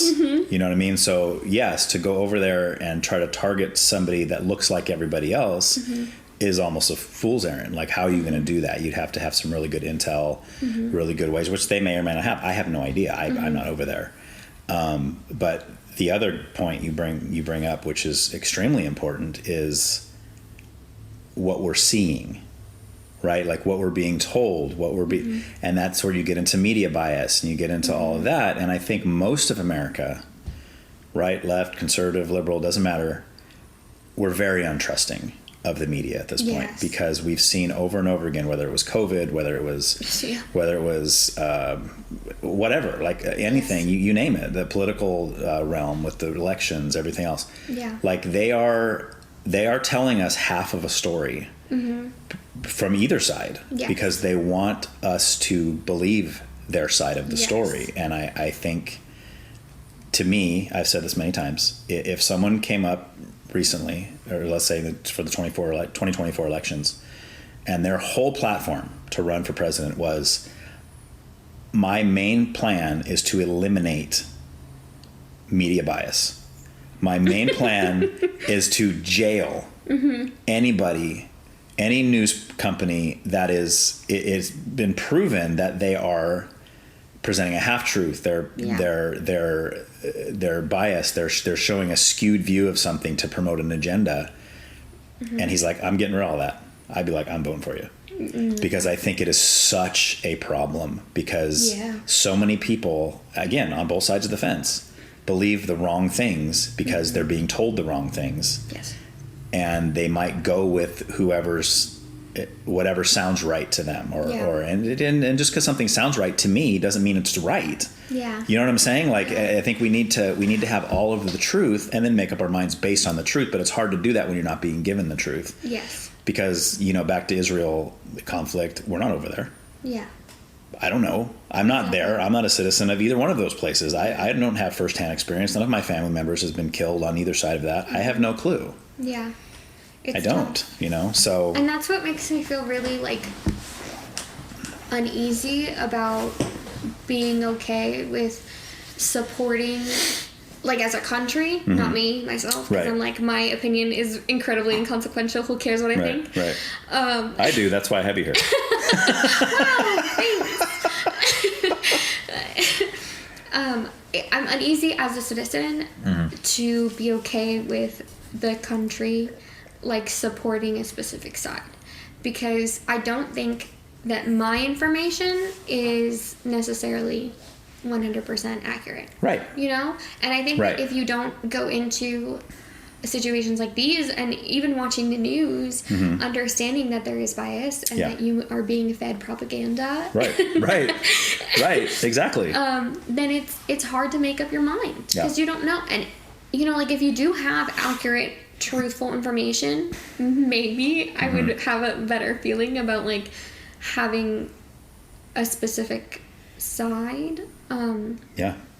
It just, I can't trust anything. Right. I don't trust anything. Right. And I think that in general, if the government has a vetted interest in something happening, it's usually because it's good for America. Sure. So, which like, isn't necessarily bad. Not necessarily. I mean, if it's good for America but it harms a bunch of other people, then it's bad. But I mean, I don't think there's necessarily anything wrong with a country looking out for itself. Yeah. Number one, right? So, I mean... I just think that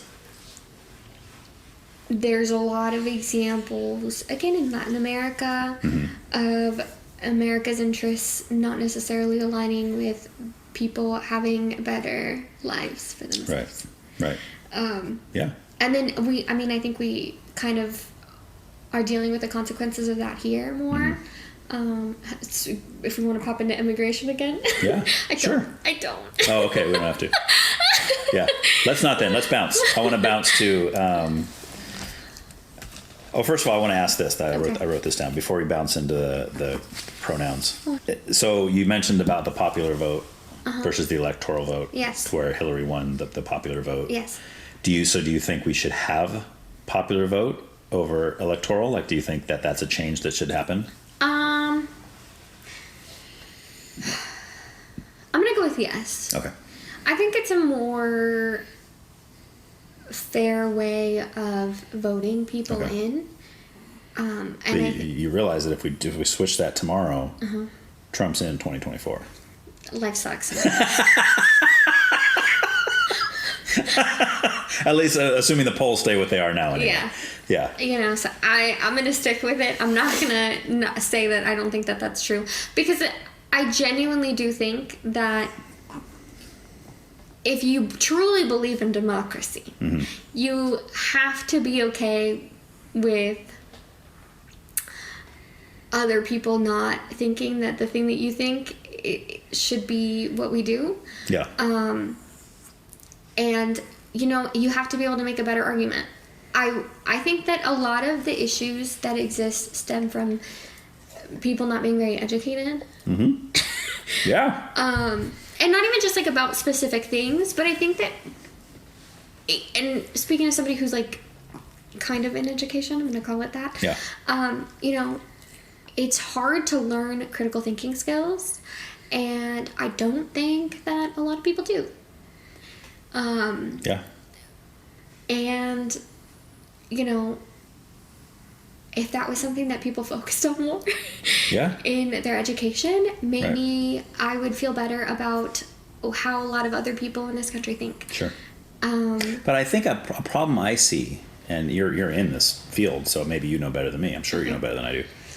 But it seems to me like a lot of the people that are proponents of critical thinking, like in a educational occupation,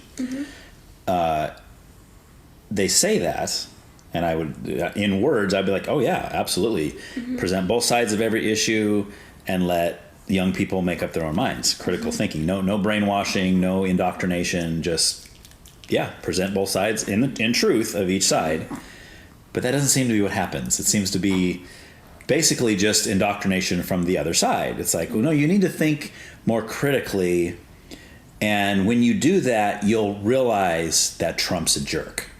Right? There's always something, and that's just an example, but I mean, they'll throw something like that in there. If you learn to think critically, you'll see that we're right. It's like, wait a minute, that's the same thing, but from the other side. You're already putting that in their head that you are correct.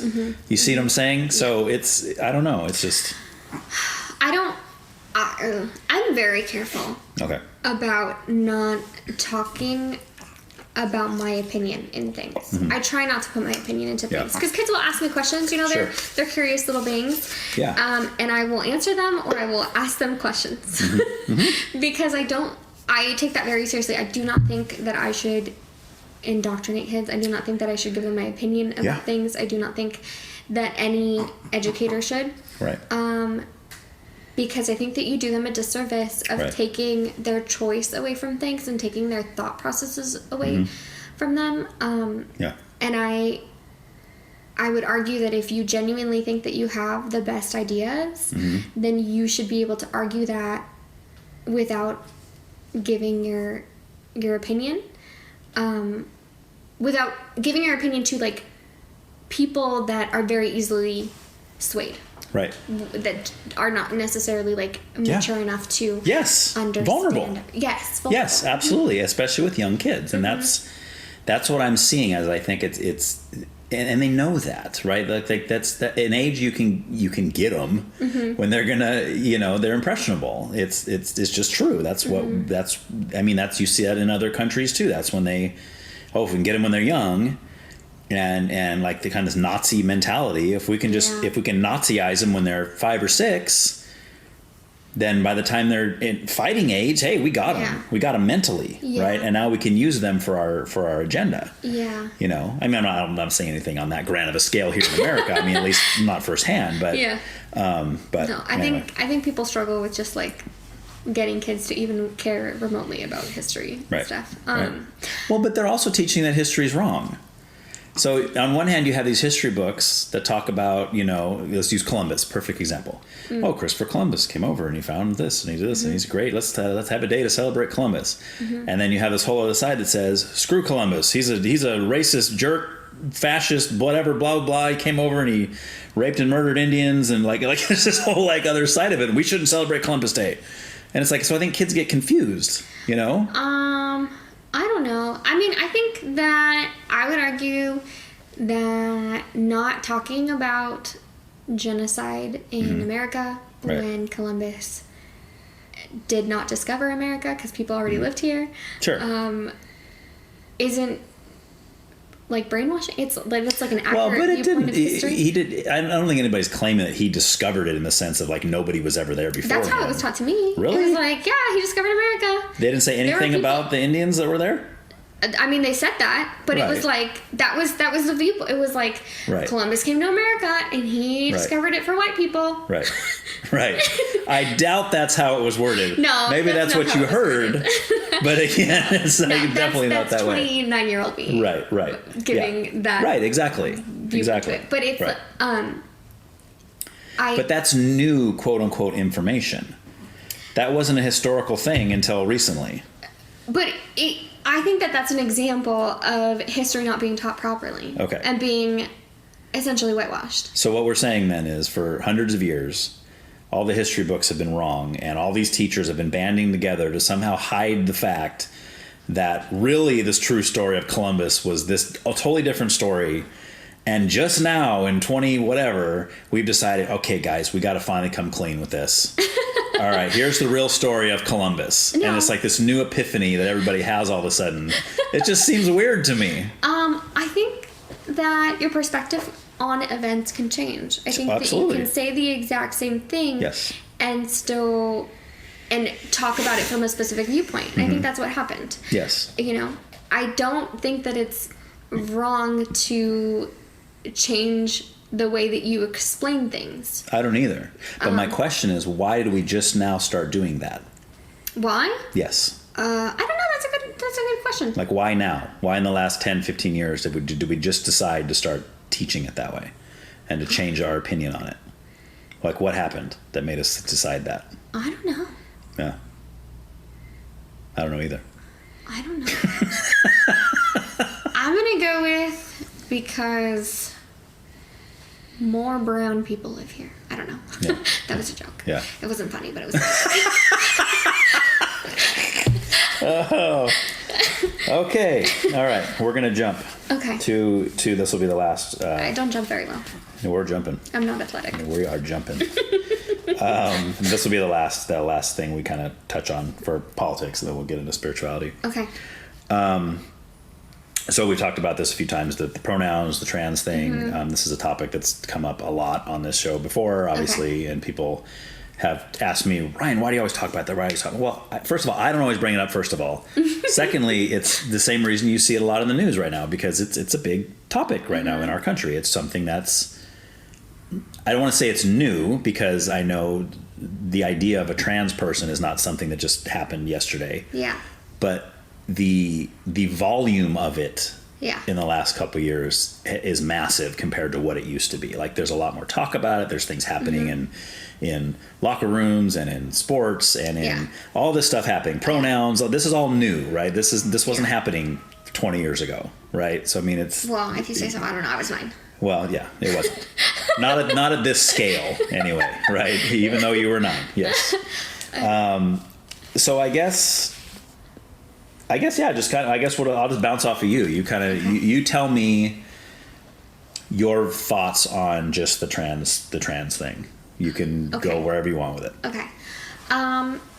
For me, I don't really get being upset about it. Well, define it, though. About people, like, being trans.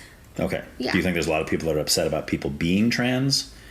Or about some of the things that they're doing because they're trans? I think people want to have something to be upset about that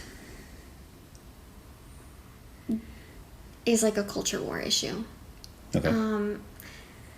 And I think that's an easy place, and trans people have consistently been a place for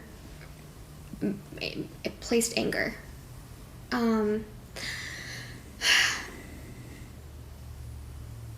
Yeah, I think that's where I'm gonna go with it. Okay. So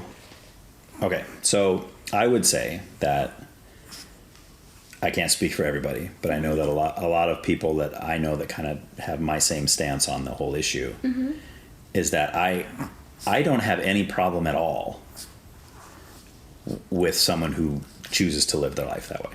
I completely respect that. If that's the way you want to live your life, fine.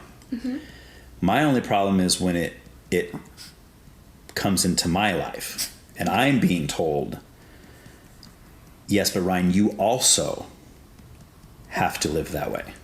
Not as a trans person, but I like the pronouns, I'm being told you need to call a biological female a he or a him or a they or a them or that kind of thing. And I know the argument that comes back is like, Ryan, what's the big deal? Just, it's a word. Big whoop-de-whoop. Just use the word.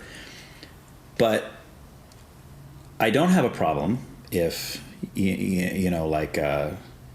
Bruce Jenner wants to be called Caitlyn Jenner. No problem. I'll call him Caitlyn all day. You want to change your name? Change your name. There's plenty of names that could be either or. There's plenty of girls named Ryan. Okay? No problem. I don't care what you want to be called. No problem. But if you're asking me to call you something that you're, in my view, you're not, you're asking me to lie. Okay. I don't think that it's your place to decide that other people are or are not something. And I think that if we want to get into like what gender is, I don't see somebody having male genitalia as automatically making them a male. And I don't see somebody having or not having female genitalia as having that be something that makes them female. Because there are more than two biological sexes. You know, intersex people exist. People who have like the male or female genes, but do not express those genes, and therefore have like different types of genitalia. Exist. But would you say that's an anomaly? Well, I think the intersex, and I mean, we can look it up if you want to, but I think there's something like 17% of people are intersex. Like, no, that can't be right. It might be 7. I'm really bad with numbers. I wouldn't even think it's 7. maybe 0.7. It's bigger than you would think. Because like the percentage of, I think, Americans that are trans is like 3%, and intersex is higher than that. So intersex would be, if I'm understanding, it's people with both, right? No. Okay. What's intersex? You're thinking of hermaphrodites. Okay. So intersex, there's like, I went to a trans seminar and I should know this better, but I'm so bad at like, I'm so bad at remembering names and numbers. It's like insane how bad my brain is at it. But there's like 12 or 14 different types of intersex. So it could be like I was saying before, that you have specific male or female chromosomes, but you're only expressing certain genes of those. So you might not have like all of the developments. You might not be able to reproduce, but you have like female genitalia. Yeah, but wouldn't that be? That would be like a deformity, right? I mean, first of all, it's an abnormality. It's not common, right? It'd be like if a guy was born without an arm, right? It doesn't mean that like that's a new species of people. That the one-armed people, there's a certain percentage of people that's one arm, therefore they are a one-armed person. We would say, no, he was born with a defect. Like he's missing an arm. That's not the way he was supposed to be born, right? Like that's a. You know what I'm saying? Like, I don't like that wording. Okay. I really don't like that word. Yeah. I hear that a lot. Well, it just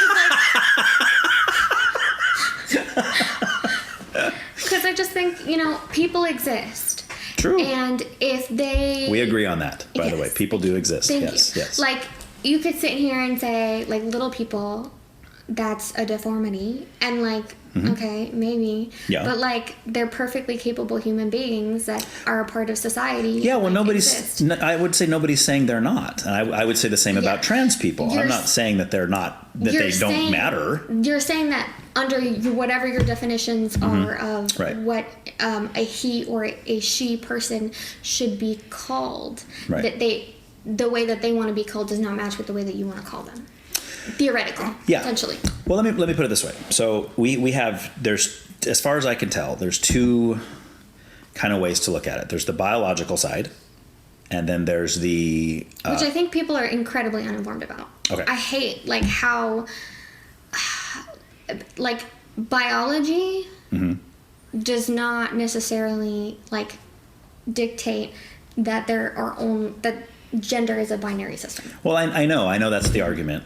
And that's what I was going to say. So there's the biological aspect, and then there's also kind of the mental, emotional aspect, right? So biologically, unless there's an abnormality, what I would call an abnormality, the male biologically has male parts, has a certain pelvic structure, has a Y chromosome, right? Generally, there are anomalies, like I said, as with anything. There's always an anomaly, and same with the females. They, to the point, like if you found the bones of a human from hundreds of years ago, they could tell biologically just from the bone structure. Yeah, I should probably say that. Just from the bone structure that it's a male or a female. Simply by that alone. Like you don't even need the sex organs. You don't need the chromosomes. You don't need any of that. Just from the bone structure itself. So what I'm seeing, and again, I'm open to correction, but it seems like once we let the mental, emotional aspect in, now what we're saying is, yes, but if somebody has the biological attributes of a male or a female, that doesn't dictate what a male or a female is. What does dictate is the person's emotions and their thoughts of who they feel like they are. And my only issue with that, I shouldn't say my only issue, I have a lot of issues with that. One of my main issues with that is how far do we allow that to go, right? Like you said a minute ago, we don't, it's not our place to tell somebody what they are or who they can identify as or whatever. And I would agree to a point, like I said, until it becomes in my face. But how far do we go with that? Like there's all kind of examples people have used, and I know people on your side hate these examples, but like age. Like if I identify as a 65-year-old, let's say I really believe, let's say I'm not being a smart aleck, I really believe in my mind that I am a 65-year-old in a 45-year-old body. Why can't I get Social Security? I just don't think that anybody's doing that. But that's irrelevant to my argument. I understand. But yeah. What is the need to come up with scenarios in which being okay with the way that people see themselves would be harmful or hurtful when, for the most part, right, the scenario of people that actually exist is not harmful to other people? In theory, yes. I just don't... Not physically harmful, necessarily. Why? But there could be harm, societal harm. Why? Who knows? Okay. This is new. I just don't see it. Right, but I mean, the point of arguing in that society way is... sucks. Sure, and it's getting worse. But, I mean, I guess the point in arguing that way is only to say, I'm just wondering if people that hold your view would ever have a cap.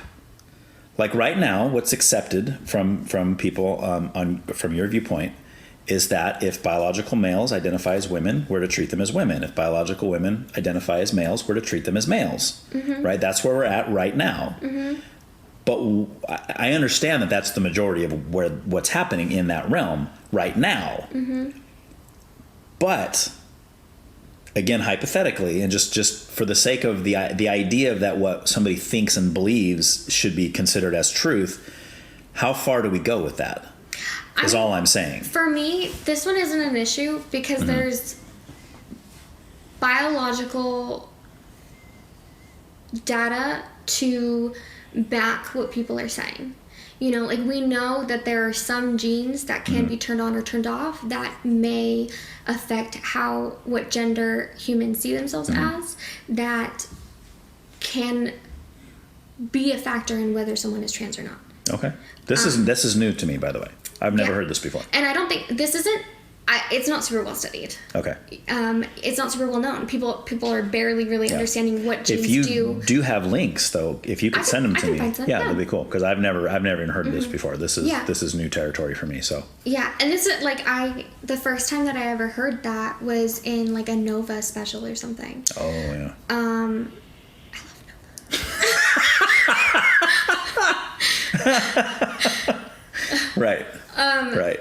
And this was not that long ago, so I doubt that there's an actual gene that has been isolated or anything. Sure. But I will for sure send you links about intersex people. It's interesting as it is. I mean, to look at, but I mean, I guess I would sum up kind of the point I'm making is if, let's say let's bring up sports. Let's go into sports. So I'm a biological male, and I now identify as a female. So I should get to compete in women's sports.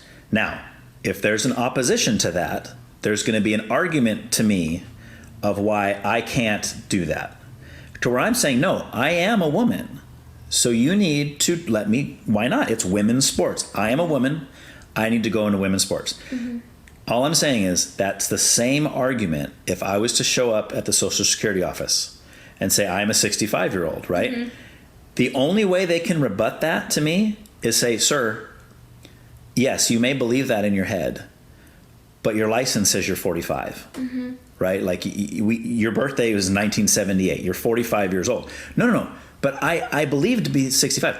To me, this exact same argument. So in other words, you can't throw one argument out and keep the other. Do you see what I'm saying? It's the same argument, because the only thing I could say as a male wanting to compete in women's sports is, no, I'm a female. I believe myself to be a female. I identify as a female. That's my whole argument. There's nothing else I can say to it. I can't say, oh no, biology's out the window. Because if I go the biology route, I'm a male. So I have to get rid of that. So I just say, no, it's all my thoughts and my personal beliefs on the inside. which would be the same argument for a person saying they're 65. Exact same argument. I mean, I guess. I mean, in that scenario about your Social Security. Yeah. I'm just trying to get rich here, Arisel. Come on now. I got big plans for this scenario here. Your Social Security check. You have big plans for that one? Yeah. Then you would just be like, you have no money in your Social Security. You need to work more. You know, plenty of people don't get a full Social Security check because they don't have enough money in their funds or whatever. Like, it just... Yeah. Well, I could identify as a billionaire. Walking to the bank. I'm here to clear out... I'm going to take $2 billion out of my account. Sir, you have $2 in your account. No. You don't understand. I'm a billionaire. And... And now I'm just being silly, of course. But I mean, it's... I know it's stupid. I know it's stupid arguments. I understand that. But the point is the same. Because what we're saying with the trans thing is we need to treat and live as if what that person believes in their mind is actual reality. Right? That's what we're being asked to do. I see no harm in deciding to take that person's mental state for reality. Right. And if that were no longer true, maybe I would change my opinion about it. Okay, so there's your cap. So that makes sense. So your cap would be as soon as whatever that person identifies as is a problem. Mm-hmm. If it's something that is harmful mm-hmm. to somebody or something. Mm-hmm. And I think, like, when we saw these people saying that they like identify as Korean. Yeah. And the world ripped them up. Yeah. For the exact same. Again, that's weird to me too. See, that's the thing. Like, I think that you can say I identify with Korean culture. Mm-hmm. Because that could be very true. Right. I think you can say I identify with Black culture. Right. Blah blah blah. I love this and that. But you can't say you identify as Korean. I just don't think that you are able to change your cultural understanding mm-hmm. to the point of being able to say that I am, etc., etc. Right. But now hang on here. What gives you the right to tell somebody who they are? Well, I don't tell anybody who they are. That's what you said to me a minute ago. Yeah, I don't tell anybody who they are. I don't tell anybody who they are. I did not say anything to any of these people online because I don't do that. Oh, man. All right. Well, we'll leave that topic. Thank you for that. That was that you shared information. Like I said, I've talked about this a lot of times on here, and mm-hmm. you present things I've never heard before. So I'm looking forward to looking into that. Because honestly, if what you're saying is true, mm-hmm. that would make me rethink things. Mm-hmm. It would, because things like genes and that's biology. Yeah. That would eliminate the biological argument of people saying, someone is biologically male or female. I mean, if they're showing through genes, like, well, no, there's all these different combinations of that or whatever. Mm-hmm. That's fascinating. All right, so we'll spend the last 45 minutes or so. Okay. What time do you need to leave? I was totally wrong with my dates. Okay. I had dinner like a week ago, so. Oh, okay. It doesn't. Where'd you go? Was it good? Yeah, I went and I didn't go somewhere to dinner. Oh. I went to my boyfriend's family's house. Oh, okay. Yeah. Nice. His grandma wanted to make us. How long have you been with your boyfriend? Like 2 months. Oh, brand new. Yeah. Okay. Congratulations. Thank you. Awesome. I love that man. That's very cool. Hey, that's quick. 2 months, you already love him. Hey, I expect an invite to the wedding then. He's a good one. Yeah. Well, you got to hang on to those. Yeah, you got to hang on to them. Yeah. Because I think you were single at the library when we worked together. Yeah. I've been single for a long time. Oh, yeah? Well, let's just put it all out on the table here. Yeah. I was lonely for a long time. I don't know if I was very lonely. What do they call? I was definitely not involuntarily celibate. That's what I'm gonna go like. Gotcha. Definitely not. I'm gonna turn on this light because. You need light? Who needs light? Yes. Stop being so. Well, we're about to talking about spirituality, so we need a little light. We need a little light. Okay. Oh, that was less light. Okay, there we go. I love darkness. Do you? Yeah. All right. I do. It's a little weird to be in darkness with other people, though. Yeah. I do like to be by myself in the dark. Yes. Yes. What's that quote on Beetlejuice? I think it was Beetlejuice. You ever see Beetlejuice? I have. Winona Ryder. My what's she say? My world is a dark room. Oh. Just one big dark room. Love that. She's so awesome. Did you watch Wednesday, the show? I did. Oh, so good. Loved it. It is really good. All right. So I have about an hour. Okay. So that's enough time for us to get into spirituality. Okay. So, all right. Oh no. I'm scared about this one. Really? Is this a scary topic for you? A little bit. I always find it interesting how it depends on people. They're like, I've had people say, "Oh, I'm so worried about the music part." The music part, that's usually the easiest part for most people, but no, there's a lot of people about the spirituality. They're like, I don't know if I. Yeah. I feel like it's a really sensitive topic for a lot of people. Can be. Yeah. And like, some aspects of it are very sensitive to me. And I think a lot of people have a lot of trauma associated with their spiritual existence, especially as like young kids and stuff. Or their upbringing, right? Yeah. Yeah. And I don't want to put myself in that category that much, but well, let's go back to it then. Like, did you grow up religious? Were your parents religious, or? I grew up Catholic. Okay. That counts. I did all the things. So like, I could get married in the Catholic Church. Okay. You wouldn't get married in a Catholic church, No. or you wouldn't get married at all? Wouldn't get married in the Catholic Church. Okay. I have very feelings about marriage because I am so committed to people once I commit to people that it doesn't really matter to me to be like, let's do the thing. Yeah. Other than like, were horrible things to happen, somebody's in a coma or whatever, I would want to have the marriage benefits. Yes. In those situations. Yes. Yeah. Or sometimes with the guy, I mean, you might be the kind of person who's like, no, I'm all in. But the guy might need that. You right? that commitment on paper, and, in front of whatever, Yeah. Okay, so you're kind of raised Catholic in a sense, or were your parents Catholic but not really active? But you said you did all the things, so you were baptized, you did communion, you did all that. Okay. Yeah. I did shortcuts though, because I did my first communion and my confirmation at the same time. Okay. I think the year that I did them, it was the last year that they let you do it at the same time here. Yeah. Because it kind of changes depending on where you are. Right.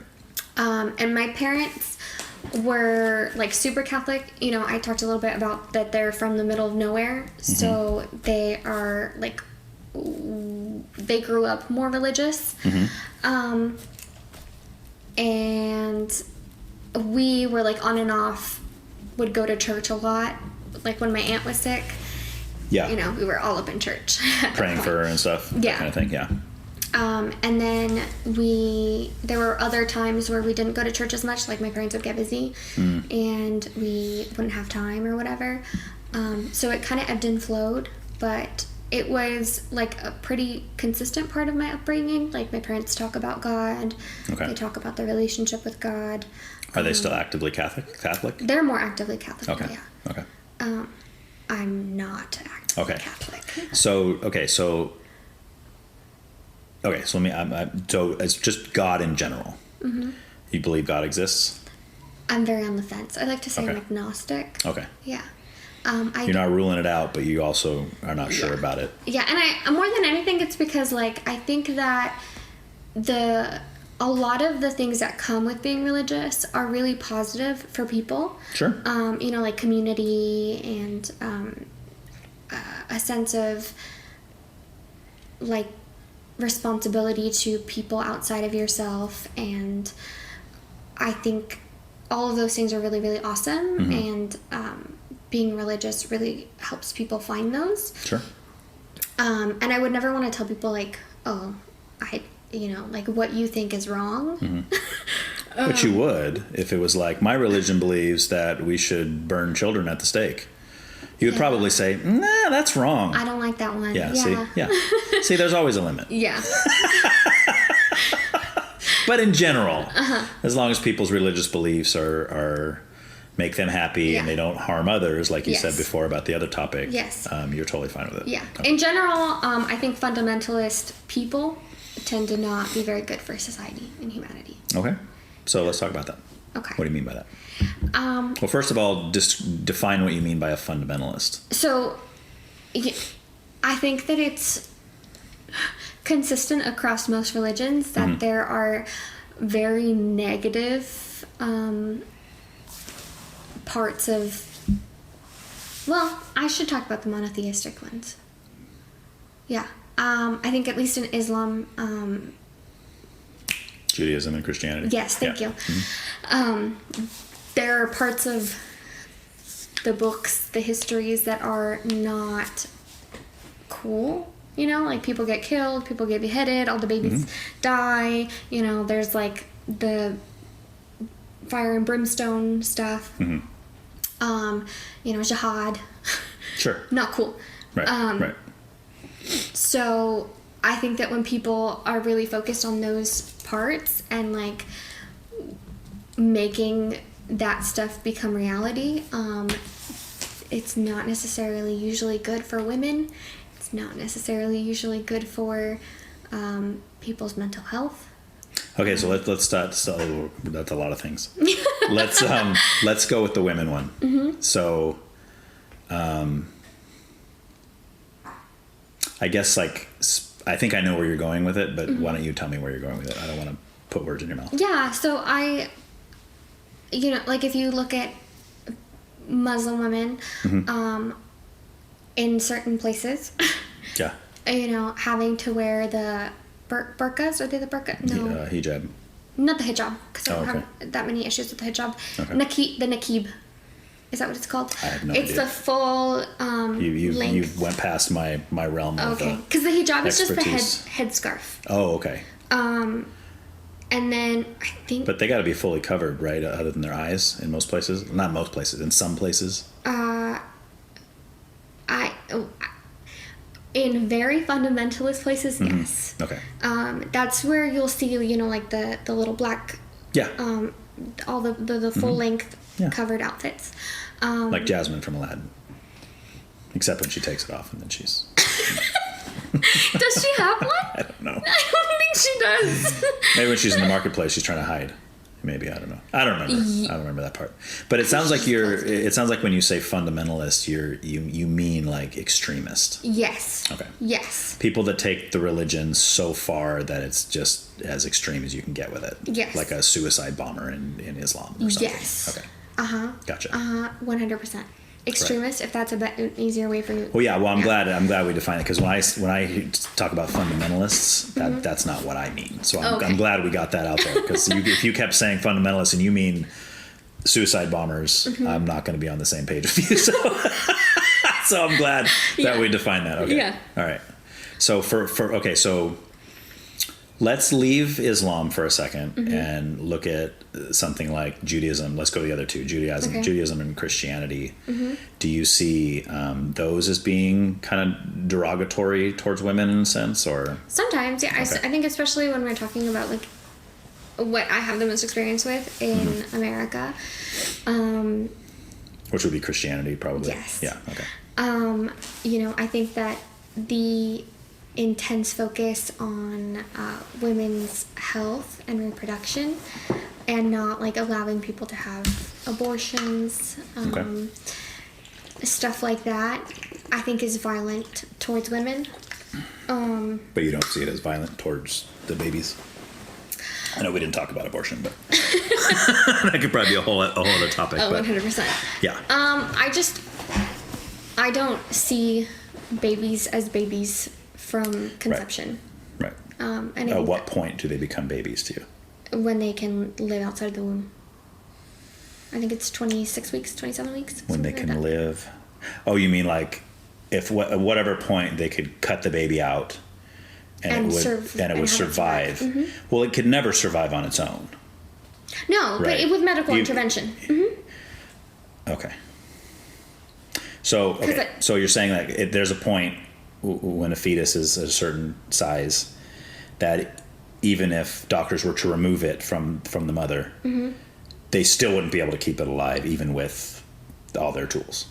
So you're saying as soon as it becomes to a point where it could, with help from humans on the outside, that's when it becomes a life to you. Okay. I just think that that's a good place to like have a cutoff. Okay. Well, let me ask you this though. So before that point, that point that you would put on it, would you say it's living? No. It's not even living. Like, it's not a living organism. No. As an embryo. No. It's dead. It's a parasite. Well, parasites are living. Yes.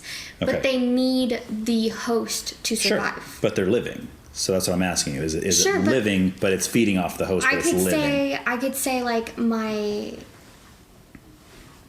skin cells are like living as much as this embryo. Okay. And I don't have any qualms about like scratching off my skin cells. Right. Like it's not a full-fledged form of life. Okay. Yeah. So I'm gonna throw another hypothetical at you, and then we'll leave this topic. Okay. I'm just curious as to your response, and I asked this to pretty much every pro-choice person I know. Hypothetically, let's say tomorrow, scientists are able to prove, beyond a shadow of a doubt, that life happens, like it becomes a life at sperm to egg. At that point, do you become pro-life? In other words, anti-abortion?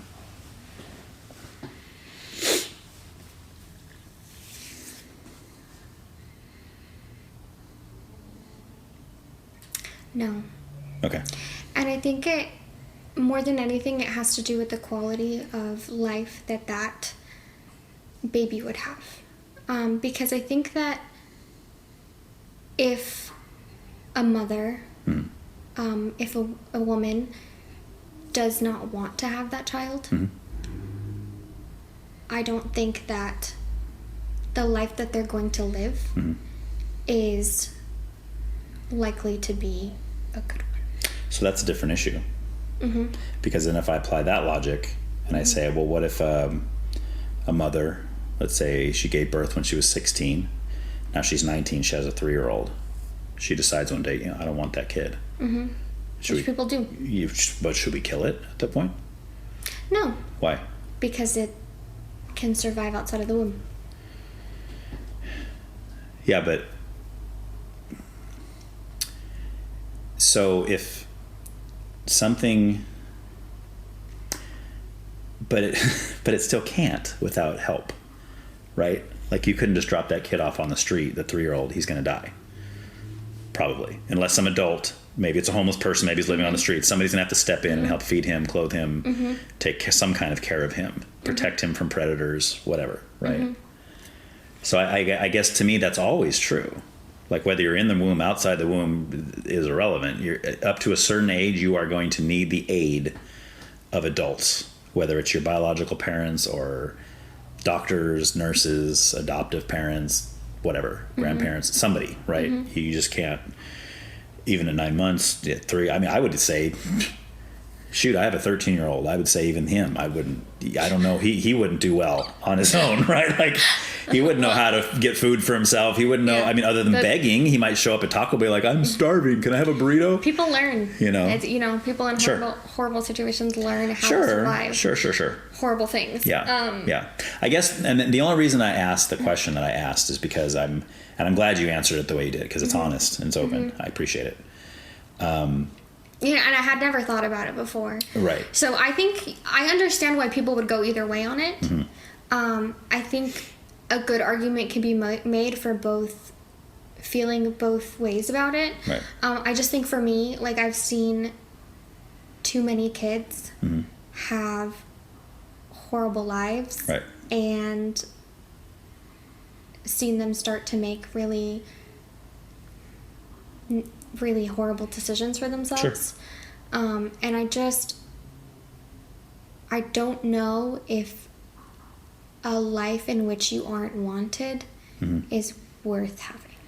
And I consistently see a lot of these kids feeling that way, and that's part of why they hurt themselves. Sure, of course. I mean, of course, right? There's always that, right? And I guess that's kind of where the rubber meets the road. Are we saying that a hard life is worse than no life, right? Like it's a tough call. I mean, well, obviously that there's a reason why people commit suicide even as adults, because they get to the point where they're like, you know what, I'd rather be dead than be living the life that I'm living. Yes. I mean, that's got to be the decision, right? I mean, or else they wouldn't do it. They believe that something on the other side, whether it's nothingness, just ending my life, whatever. I mean, obviously that goes into spiritual talk too, which we'll get to, but that to them, that's better than whatever it is they're dealing with in that moment. But, you know, for a lot of people that I've talked to, I'm sure you've talked to people that have been at that point, but not done it. Years later, they're glad they didn't do it. Right. Yeah. I mean, you get to that point of desperation, and I think we've all been there to some degree. But there's always something better. And that's what I try to remind people that I know in my own life, friends and family that have been suicidal at times. And that's always where I go with it. And I go, you know, maybe weeks later, months later, I'll say, hey, how you doing today? Pretty good. Things are going pretty good. I said, okay, I want you to remember this. Yeah. Because there was a time where you thought things were so bad you wanted to kill yourself. And here you are. Yeah. And then I'll say, there's probably going to come a time again where you feel that you want to kill yourself again, because you're going to get through some other dark times. But this is the moment you need to remember when you get to that other dark place, because that moment is coming again if you wait. Yeah. And then, you know, young adulthood is hard, man. I mean, that's a hard time to get through, especially now, you know? Yeah. But anyway, so I'm not trying to get off on an abortion tangent, but so as far as like, Christians that follow the Bible, or they believe Scripture to be what God said, right? Like, I mean, whether we agree with their beliefs on abortion or not, I mean, I think it is beneficial to realize that where they're coming from is a good place, right? Like, I mean, because in their mind, abortion is literally destroying a life that God created. So if that's true, that is a pretty big deal, right? Yes. I think that the part where I struggle is where it feels like, you know, sometimes it's used as a way to be like, oh, women can't have this abortion, but somehow, you know, men's mistresses can have abortions. You know, What do you mean? What I'm saying is, it feels like sometimes in real life, it's like a pick and choose of like who. Among pro-life people, you mean? Like they would say abortion is okay for some women, but Not that they would say that, but that's how things turn out. Oh, I see what you're saying. Like so a professing Christian, hypothetically, maybe he gets his mistress pregnant, or and like now he's thinking you have to get right. You know, when it's affecting my life, and having this child is going to be negative for me or somebody I care about or whatever. Like, then it's okay. But if it's you, or somebody else, you can't do that because that is murder. Do you think that's pretty common, or do you think that's pretty, like, from pro-life people? Do you think that's pretty common? I think that it's less consistent. I don't think that people go into it feeling hypocritical about it. I just think that that's the reality of what consistently happens, is that if something's negative for me, my family, and this is something like that has been studied in like conservative minds, like you have to have somebody within your own life, somebody that you know, have to deal with something for you to understand the other perspective. Whereas like for me, like I understand other people's perspectives. Regardless of whether I have lived that or anybody that I know has lived that, I can put myself in those shoes. It's a little harder for other people, and I think that's why there's a lot of hypocrisy in the population. But but I mean, I could say, like, as someone who's pro-life, I could say I could understand a guy saying, "Oh, my 14-year-old daughter got pregnant. I don't know what to do about this. This is bad. This is really, really bad. This is going to destroy her life. This is whatever." And I could even say, I could maybe even understand why that guy might think, hey, maybe abortion's the option here. But just because I can understand that doesn't mean I would put my stamp of approval on that action. And I would say, yeah, man, you should do it. Do you see what I'm saying? Like, there's a difference to me between understanding where someone's coming from and agreeing with them. Does that make sense? Like, I can be empathetic and say, oh, I get it. I mean, I can do that with serial killers, right? I mean, seriously, I can look at like the life of Jeffrey Dahmer or something. Hardcore into serial. There you go, right? We'll take most of them and you look at their child life and you think, oh my gosh. I think Dahmer had a pretty... Yeah, he did. Yeah, I picked a bad example. Yeah. But you know, some of the other ones, it's like, you know, they're messed up. Like they were raped at an early age by men. These guys were raped by men, and then like just horrible lives, just bad lives. Yeah. And so a part of me goes, I get it. I see it. I get it. I understand why you're nuts. But that doesn't mean I say, yeah, I'm glad you killed all those people. Yeah. I totally agree with it. You know what I mean? Because I don't agree with it. Yeah. But I understand. Okay. Yeah. I mean, I get that too. Yeah. It comes to another place where I'm like, regardless of whether I think something's the right thing for me to do or not, I don't think that it's my place to say whether that's the right thing for somebody else to do or not. With exception. Do you see what I'm saying? Yeah. I mean, so someone comes to you and says, hey, I want to go shoot up a school. You're not going to say, well, you know what? It's not my right to get in your way to tell you what you can and cannot do. But go right ahead. The line is always, is this causing harm to other people? Yes. And the line in this case, at the end of the day, I don't think that that's another person. Right. Until a certain point. And that, see, to me, that is the only argument worth having when it comes to abortion. Because every other argument is irrelevant to that, because it either is a life or it's not a life. And if someone's pro-choice and they say it is a life, then they have to say, I'm okay with killing a life. I'm okay with killing a baby. But if they hold the position that that's not a life, then it's not murder. It's not killing of anything. It's just, it's nothing. It's a clump of cells, as they would say, right? And then I think that there's also... The one other thing I think I would want to say about it is that there's times where even if you don't want to do the thing, it feels like the best choice for you, and I don't want to dissuade people from being able to do that. You know, like, the reality is that most women that are having abortions, especially like late-term abortions, it's not because they don't want the child, you know? So I think that when you're blanketing, not allowing people to make these decisions for themselves, I think it does more harm than it does good. You know, like, I don't see women having an abortion in their last trimester or the last 2 trimesters just willy-nilly. Right. Like, it's not, I don't think that... Well, what reason could there be, though? Like, what would be an example of waiting that long? Well, I mean, having medical issues come up with the fetus. Okay. That were not discovered until late term. You know, like, I think you get your like anatomical ultrasound somewhere like around 5 months. Sure. You know, and I personally know people who've had to make that type of decision. Yeah.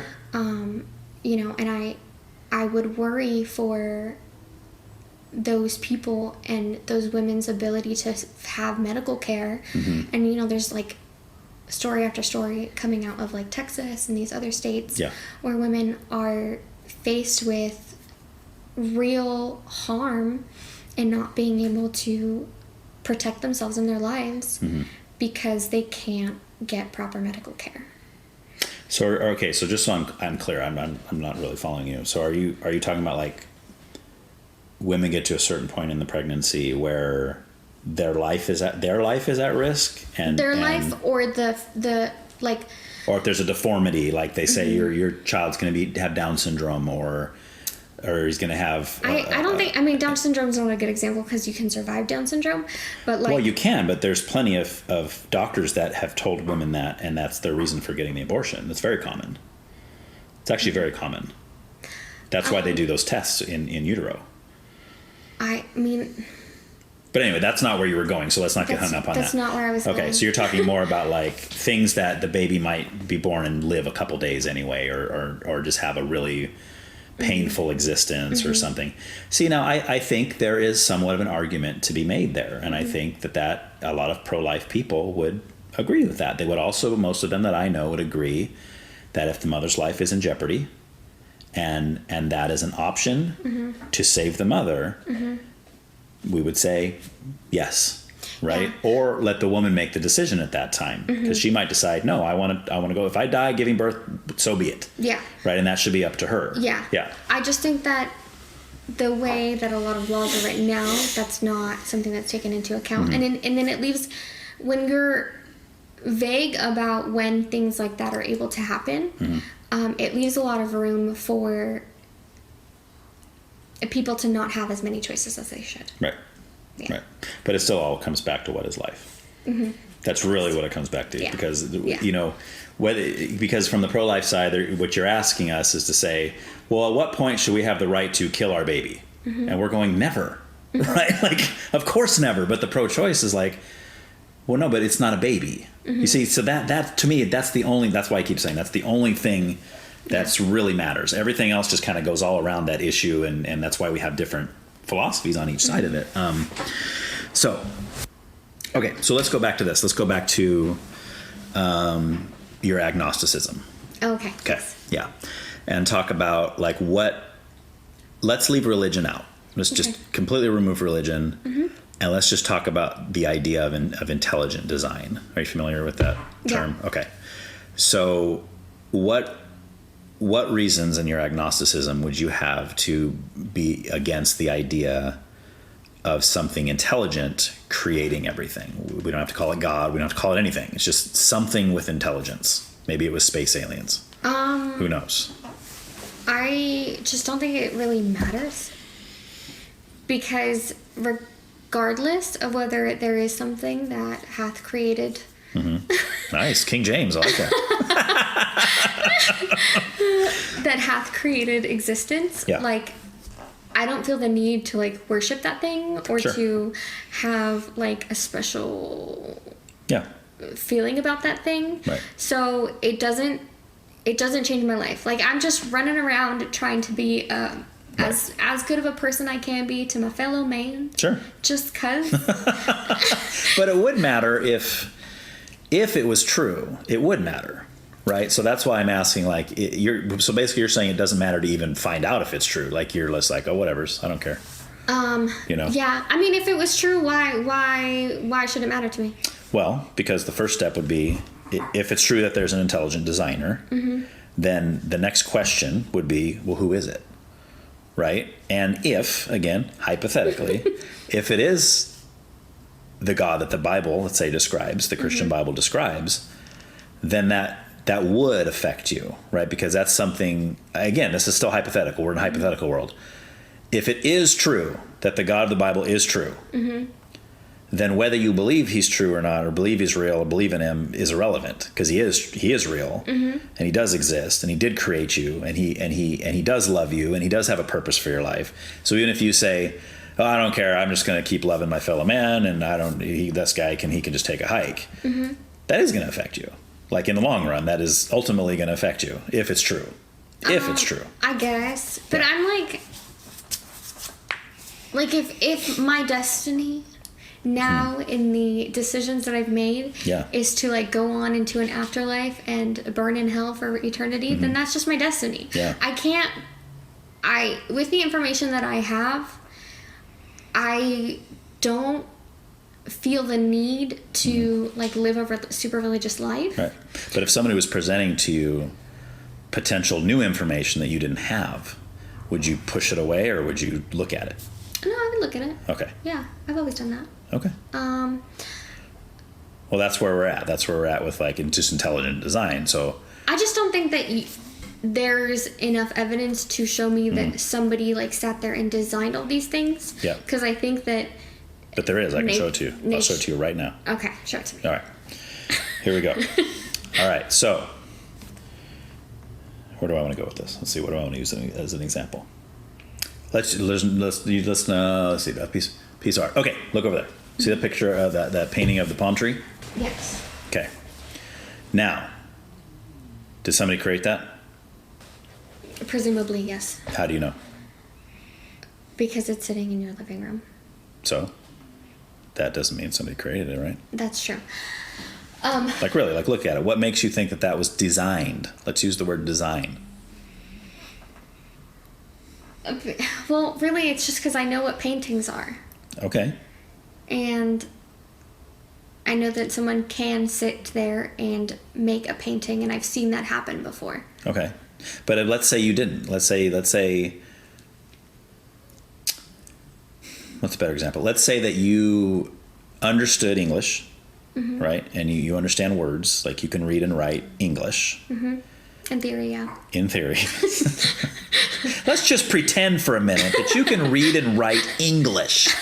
No, and you're cruising down the beach, okay, and you see a piece of paper and it has writing on it in English. Now, let's say that's a message you've never seen before. Let's say the message doesn't even really make any sense, but you know it's English and you know it's words. You would still assume that somebody wrote it, right? Because how else could it happen? Sure. You see what I'm saying? Yeah. So if we apply that to nature, right? You go out in nature, trees, mountains, Yeah. birds, fish, whatever, right? Yeah. You have two options there, right? Either, at least two that I can see. You either say something general, something created that, or it just happened Yeah. randomly, Yeah. right? Well, but I think it's a statistical anomaly for something like this to not have happened, because there's so many planets, so many so much matter in the universe, Right. so billions upon billions upon billions upon billions of planets, Right. that it doesn't make sense to me for there to not have some organization of that result in something close to life. Right. I 100% believe, well, I don't even think that it's a belief thing. I would say that there has to be life on other planets because it's a statistical anomaly for there to not be. Sure. Because there's so many. Right. So I just don't think that there has to be something designing existence as we see it. But that's like the example of if you took billions and billions of, I don't know, 8x8 pieces of cardboard, and you put an English letter on each one, and you drop them all from an airplane. And then it all hits the ground. And then when you go down out of the plane and you look at it, it reads like, I don't know, the first chapter of Romeo and Juliet or something, right? I think eventually something like that would happen. And I would agree that it is possible. But is it probable? I think if you're doing that in the scale of what is the amount of matter in the universe, then yes. It's more probable than something intelligent. That would happen eventually, yeah. Okay. Yeah, I'm not with you there. Okay. I don't see that as being probable. I see it as being possible. But I think you could fly up there billions and billions of times and drop those letters. I don't think that you might get a word here or there. You might get, hey, it says dog. Yes, or something, or maybe even a big word. It says, whatever, Constantinople.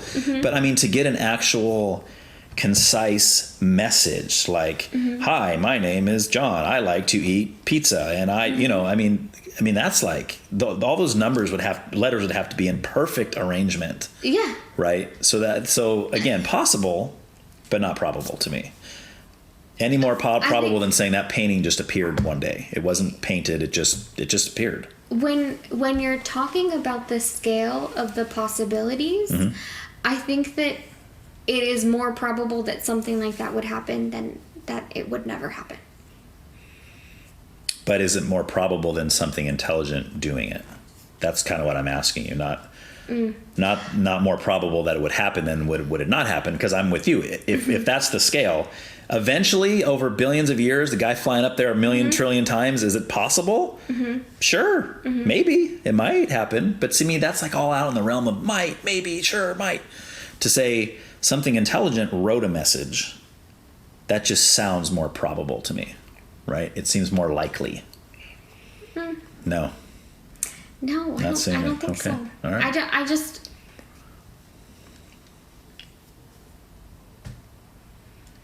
don't think it's necessary. I don't think it's... Well, that's a different question. Yeah. Sure. That's a different thing entirely. I mean, obviously, it's still a hypothetical. Yeah. Because you don't know. Right, but you don't know anything. There's nothing that you know for sure right now. Nothing. Almost nothing, yeah. What's one thing you know for sure? What's one thing I know for sure? Yeah. I dyed my hair yesterday. How do you know? Well, that's true. That's true. Did you? What color was it before? Oh, it was just blonde. I did okay. blonde before, and then I went a little darker. I see. It's been a long time since I've seen you, so for all I know, your hair's been that color forever. I don't even think I had started to dye it when I worked there. Okay. Yeah. I don't remember. I did. I have pictures of me having kind of blonde hair. Was your hair curlier too when you were working there? Well, she straightened it. I still washed it. Okay. Gotcha. Oh, and it wasn't yesterday. I don't think I dyed it. Was it yesterday? Was it the day before? I wasn't there. Me neither.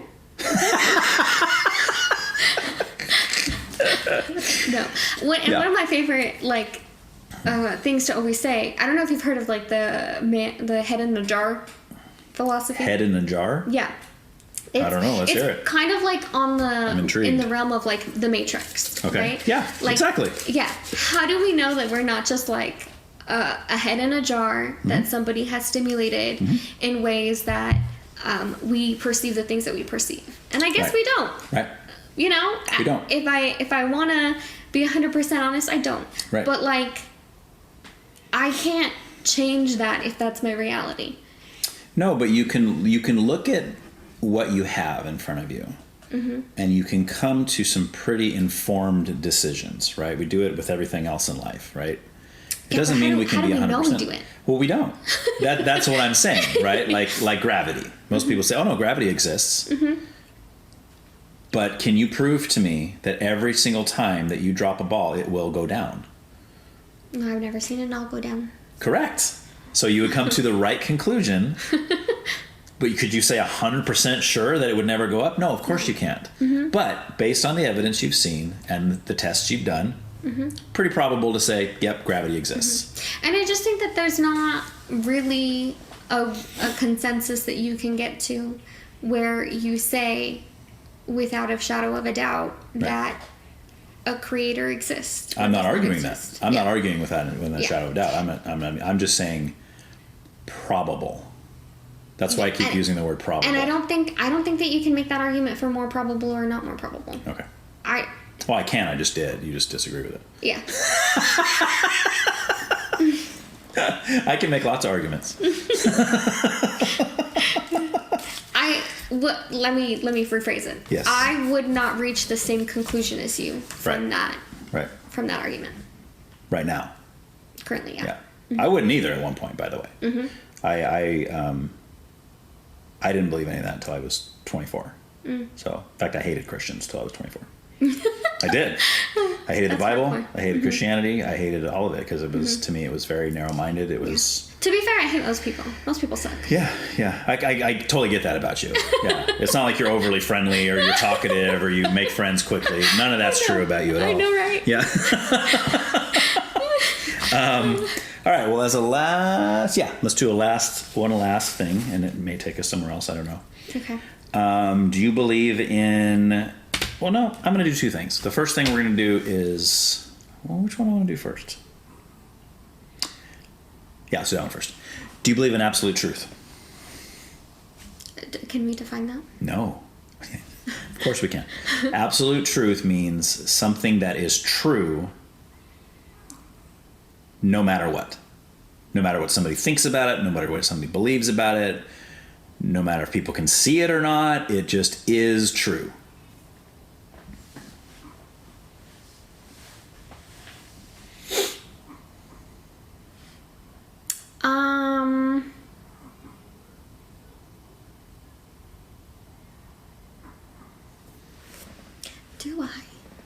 I don't know. That's a very interesting question. I think that our perceptions of everything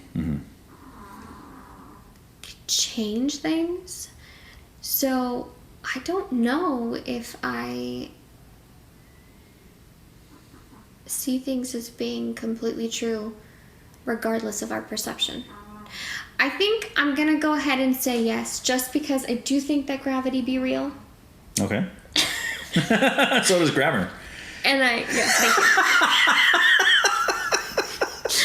Sorry, couldn't resist that one. It's okay. I do that on purpose. So it's I know. fine. I do it all the time too. My 5th grade teacher once told me, yes, as long as you know that you're doing it wrong, you're pronouncing something wrong, or you're using things incorrectly, it's okay. You're fine. Yeah. You can use it. That's why I always tell people. So how is UB is? You know, and they're like, wait, what? You know, how is UB is? Come on now. You know. I is B is good. Yes, exactly. See, you get it. So you would say yes. Mm-hmm. Okay. Yeah, I'm gonna go ahead and say yes. Okay. I do think that. But you also said perception can change things. Yeah. Does it change things, or is it your perception that changes?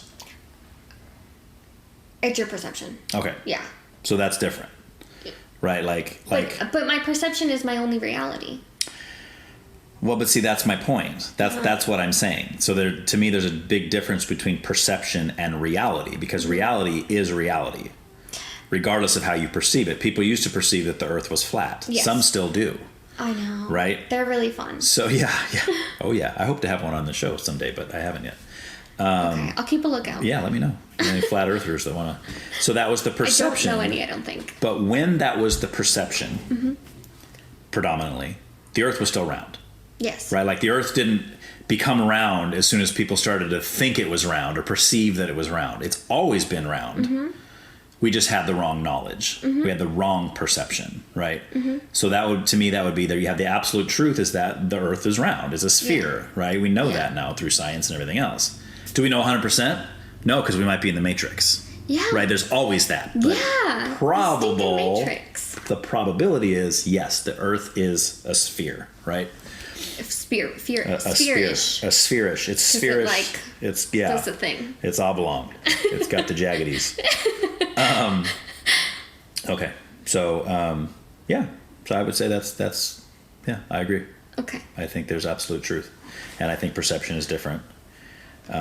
Things like music, somebody can think a song is the greatest song they've ever heard, and another person can take the same song and say that's the worst song I've ever heard, and they're both right, because it's a matter of perception. Yeah. Right. That changes. Yeah. But for one of them to say it is a song, and the other one to say no, it's not, it's a lawnmower. Right. Like that would be. But if all of society decided it was a lawnmower, it would be a still lawnmower. Be a song. No. It would still be a song, but the word would change. Right. That's different. That's different. I'm not talking about like word meanings. That's a whole different thing. Yeah. But it would still be that. So, all right. So the last thing I want to go into is morality. Okay. Do you believe in morality? What do we mean by do I believe in morality? Does it exist? Does morality exist? Yeah. Is it in the eye of the beholder? Morality is so gray, and I hate gray things. Really? Yeah, I think so. For someone who loves sad music, you'd think gray would be your favorite color. Nah. No? Orange is my favorite color, but not like the super bright orange. Okay, more like a pale orange? Like a rust autumn orange. Okay. Yeah. Nice. As it's warm, inviting. Yeah. Not overly like ostentatious, Gotcha. like the yellow. Gotcha. You know what my favorite color is? Yellow? No. Dang it. Can you guess? It's not Is yellow. it blue? No. Green? No. No, I'm not gonna guess. How is it? Purple. It's purple. Oh. Yeah, it's always. I was gonna say purple next. Purple's always been my favorite color, even though they made fun of me when I was younger. Why is it purple? I don't know. I just love it. Purple and green are my two favorite colors, but purple is the above green. But whenever purple and green are in the same thing, I love that. That's my favorite color scheme. That's why I love Barney the Purple Dinosaur, because he's got the green belly and the purple. I'm just kidding. I don't love purple and purple, but I love like greens and purples. Yeah. Like it's Barney gives me ick. just so yeah. He should. That's kind of his purpose, I think. Thank you. But anyway, morality. Morality. Do I? morality. I mean, is I good for you. think I have a very defined sense of morality, but I believe you. I think we all do. I don't know. I think a lot of people don't think about it. A lot of people don't care. But I think they have it. And the reason why I know that is because as soon as whatever a person's morality is violated, they get upset about it. Do you see what I'm saying? Like, regardless of what you view as wrong and right, if someone wrongs you in your own mind, you get upset. Okay. And the reason you get upset is because you feel like you were morally wronged, right? Somebody steals something from you. That's mine. I earned that. I worked hard to get that, and you just stole it from me. I'm upset with you. Why? Well, because that's wrong with you. Says who? Mm-hmm. Says who? You know? Mm-hmm. Well, and you know, when you talked about that, I literally immediately went to serial killers. Nice. Because I was like, yeah. Do serial killers have morality? Well, they do in a sense. In a sense, yes. I see that. Like, I'm thinking about like Ed Gein and how he's like. Oh, that guy was nuts. He was the craziest one, I think. I don't know. Of all of them. No? I'm not thinking. I didn't say Ed Gein. I didn't mean Ed Gein. Oh, who'd you mean? Ed Kemper. I don't know who that I always is. get them mixed up. Ed Kemper is the one that you know. Ed Kemper is the one that did all of the interviews with the FBI. And he's super big. He killed his mom. No, I'm thinking of Ed Gein, that guy. Oh, but he just like stole corpses and like made stuff out of their bodies. He was just dumb. I think. Oh, is that all? Is that all he did? Dumb. Oh, that's all he did. That's true, I guess. I think he killed like 2 people. 2 or 3 people. But it's a good point you bring up about criminals, right? Mm-hmm. Like, if a child molester is sent to prison, mm-hmm. they kill him. The guys mass murderers that are in there kill him. Why? Because what he did was wrong, mm-hmm. right? Mm-hmm. That violated morality in their mind. These guys are like, they feel totally justified in killing 30 people, mm-hmm. but what he did to a kid, no, that's not okay. Yeah. So even they have morality, right? Yeah. It's like everybody has it. It's just in different places. Like, mm-hmm. there's no exact standard. Some things are pretty common. Like, most people would say murder's wrong. Yeah. Some people would say, no, it's not, right? But they're the minority. In specific circumstances, maybe. Well, but then it's not murder. Yeah. Like, self-defense isn't murder. Well, am I talking about self-defense? I don't know what you're talking about. Yeah. I'm going to go ahead. Yeah, okay. I'm going to say self-defense. I don't see that as murder. Murder to me is premeditated. Okay. That guy made me mad. I'm going to kill him. Or I don't like that guy. I'm going to go take him out or whatever. You know, that's like different. So. All right. Yeah. What about like general violence? What if it's not premeditated and you just happen to like accidentally bop someone? Well, see, that's different. I don't see that as murder anyway. That would be like involuntary manslaughter. Like, if you hit somebody with your car. Well, no, I mean like if you, there's the like gang violence when there's like other passerbys that like get killed. Like innocent bystanders, you mean? Yeah. Murder, still murdered you. I don't know. That's a good question because they're not trying to kill that innocent bystander. They're just a casualty on the side. Mm-hmm. But they were still killed by that person, even if it wasn't on purpose. So that kind of takes the premeditated out of it in a sense. Mm-hmm. I don't know. Good question. Okay. Excellent question. Thank you. You're welcome. I do need the validation. Thank you. Yes. I can see on your face that you did. So if we believe there is a moral compass and everybody has one, where does that come from? I don't know if it needs to come from somewhere. Oh, here we go again with it doesn't need to. I know. I just my understanding in my own mind is that I can only perceive so much, right? Right. There's 100% a possibility that there is a creator that made me and gave me my morality, and that it wasn't due to my experience in life or the things that I've seen and read, etc., and that all these things made me make decisions and created a morality for me, aside from just like an innate feeling of wanting people to like be happy and have joy or whatever. Yeah. And that it's possible that that's just like been given to me by a designer. Sure. Or it came from nowhere.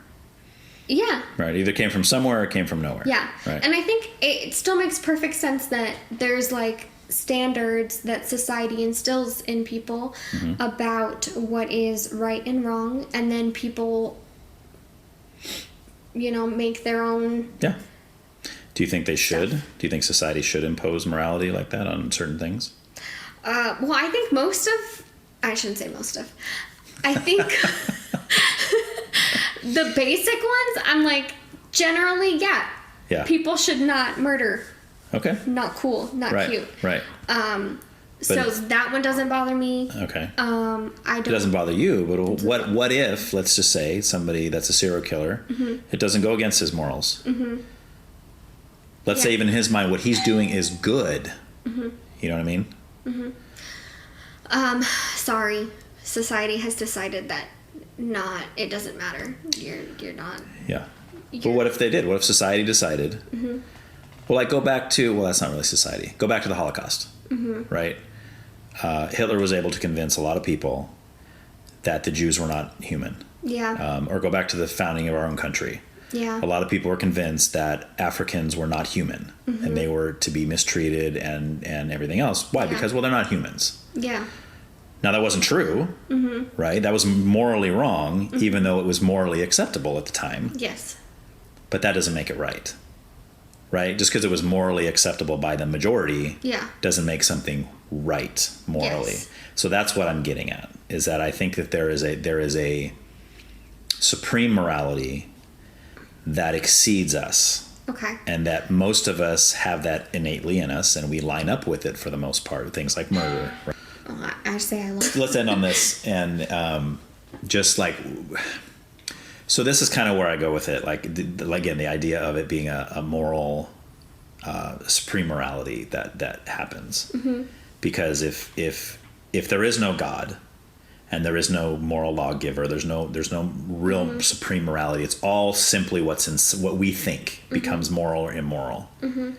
Then there's no argument, right? Like if I were to steal your car, and you said you can't do that, I would say, why not? And you'd say because it's against the law. No, I would say because it produces harm to me. Okay, and what if I said so? Then okay. I mean, you're entitled to feel that way. Right. I just think that that's where my morality comes from. Is am I producing harm in somebody else? Okay. Or am I not? Okay. Yeah. But what constitutes harm if there is no spectrum of good and bad, of harm and good, of like if there is no standard of that, who's to say something's harmful? Why? Who's to say that stealing your car is harming somebody? What is harm if we don't have a scale of good and bad and right and wrong? Well, I think society creates a scale, and sometimes, yeah, you're right. It's not the best scale. Yeah. That is very true. Right. But I maybe just like I have not been exposed to the best morality in religious circles either. So I'm like, I don't want to adopt that morality because it doesn't align with not creating harm, at least what I've seen and been exposed to in other people's lives. Right. So that's not what I'm going to adopt.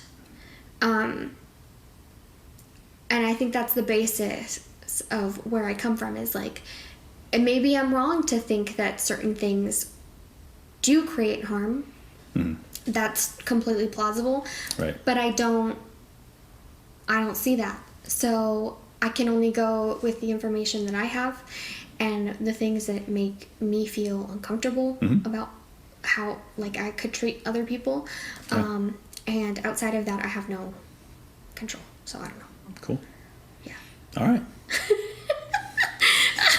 Sounds good.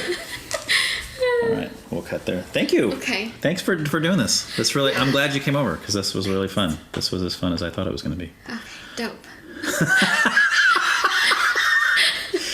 I don't know. Was it? You tell me. Did you have fun? Yeah. Okay. No, I mean, All I'm right. always down for a good conversation. Okay. Cool. All right. Well. Was I stressed out? Yeah. Yeah. 100%. Oh, really? A little bit. Okay. I just think, there's certain topics where I'm also like, I don't know, I could know more. Right. And I just don't. Well, that's all topics for me. Yeah. I mean, I'm always open to learning and you know, and I'll even change my views if it's, you know. But your nerves didn't show, if that means anything to you. So I think you were. I've been told I have a soothing voice. Yeah. So there's that. Yeah. I hope you enjoyed this week's episode. For questions or comments, or if you would like to be a guest, my email is whycan'twetalkaboutThat@proton.me. Please leave a review of this podcast. Thanks. Here's a clip from next week. But then, I don't know what happened. When I got older, I really kind of turned around and went the other way. Okay. I think it was because, and this might sound maybe a little too simple to change your whole political outlook, but I really, and I'll believe this till the day I die. I think that if you look at just the United States in general, the people live in it, and how we look at life, our morals have gone about as far down the sewer as you can get. Yep. And I believe that a lot of that, and I know this is probably going to make a lot of people unhappy, but I think a lot of it has to do with some of our liberal views on certain things. Oh, I'm right there with you, man. It's like, yeah. well, everything goes. Yeah. Well, but it's not everything goes. Everything goes as long as you agree with me. That's the way that...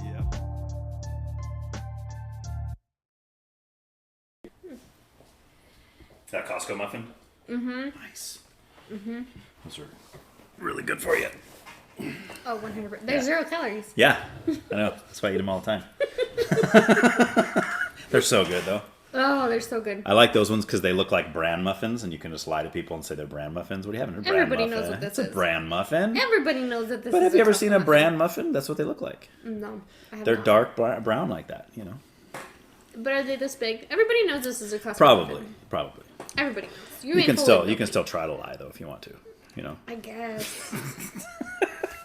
I'm just totally fine with people knowing that I'm not good at adulting and can't feed myself well. Yeah. And I eat Costco muffins. Well, for enjoy lunch. it while you can. You know, that's what I tell people. I say enjoy it while you can. Wait till you're older, then go on a diet. I got heartburn the other day. Yeah. For like the 3rd time in my life. I almost died. You almost died from heartburn. Yeah. Well, you'd probably be the first person to ever die from that. I don't know. Yeah. I'll find a way. Oh man.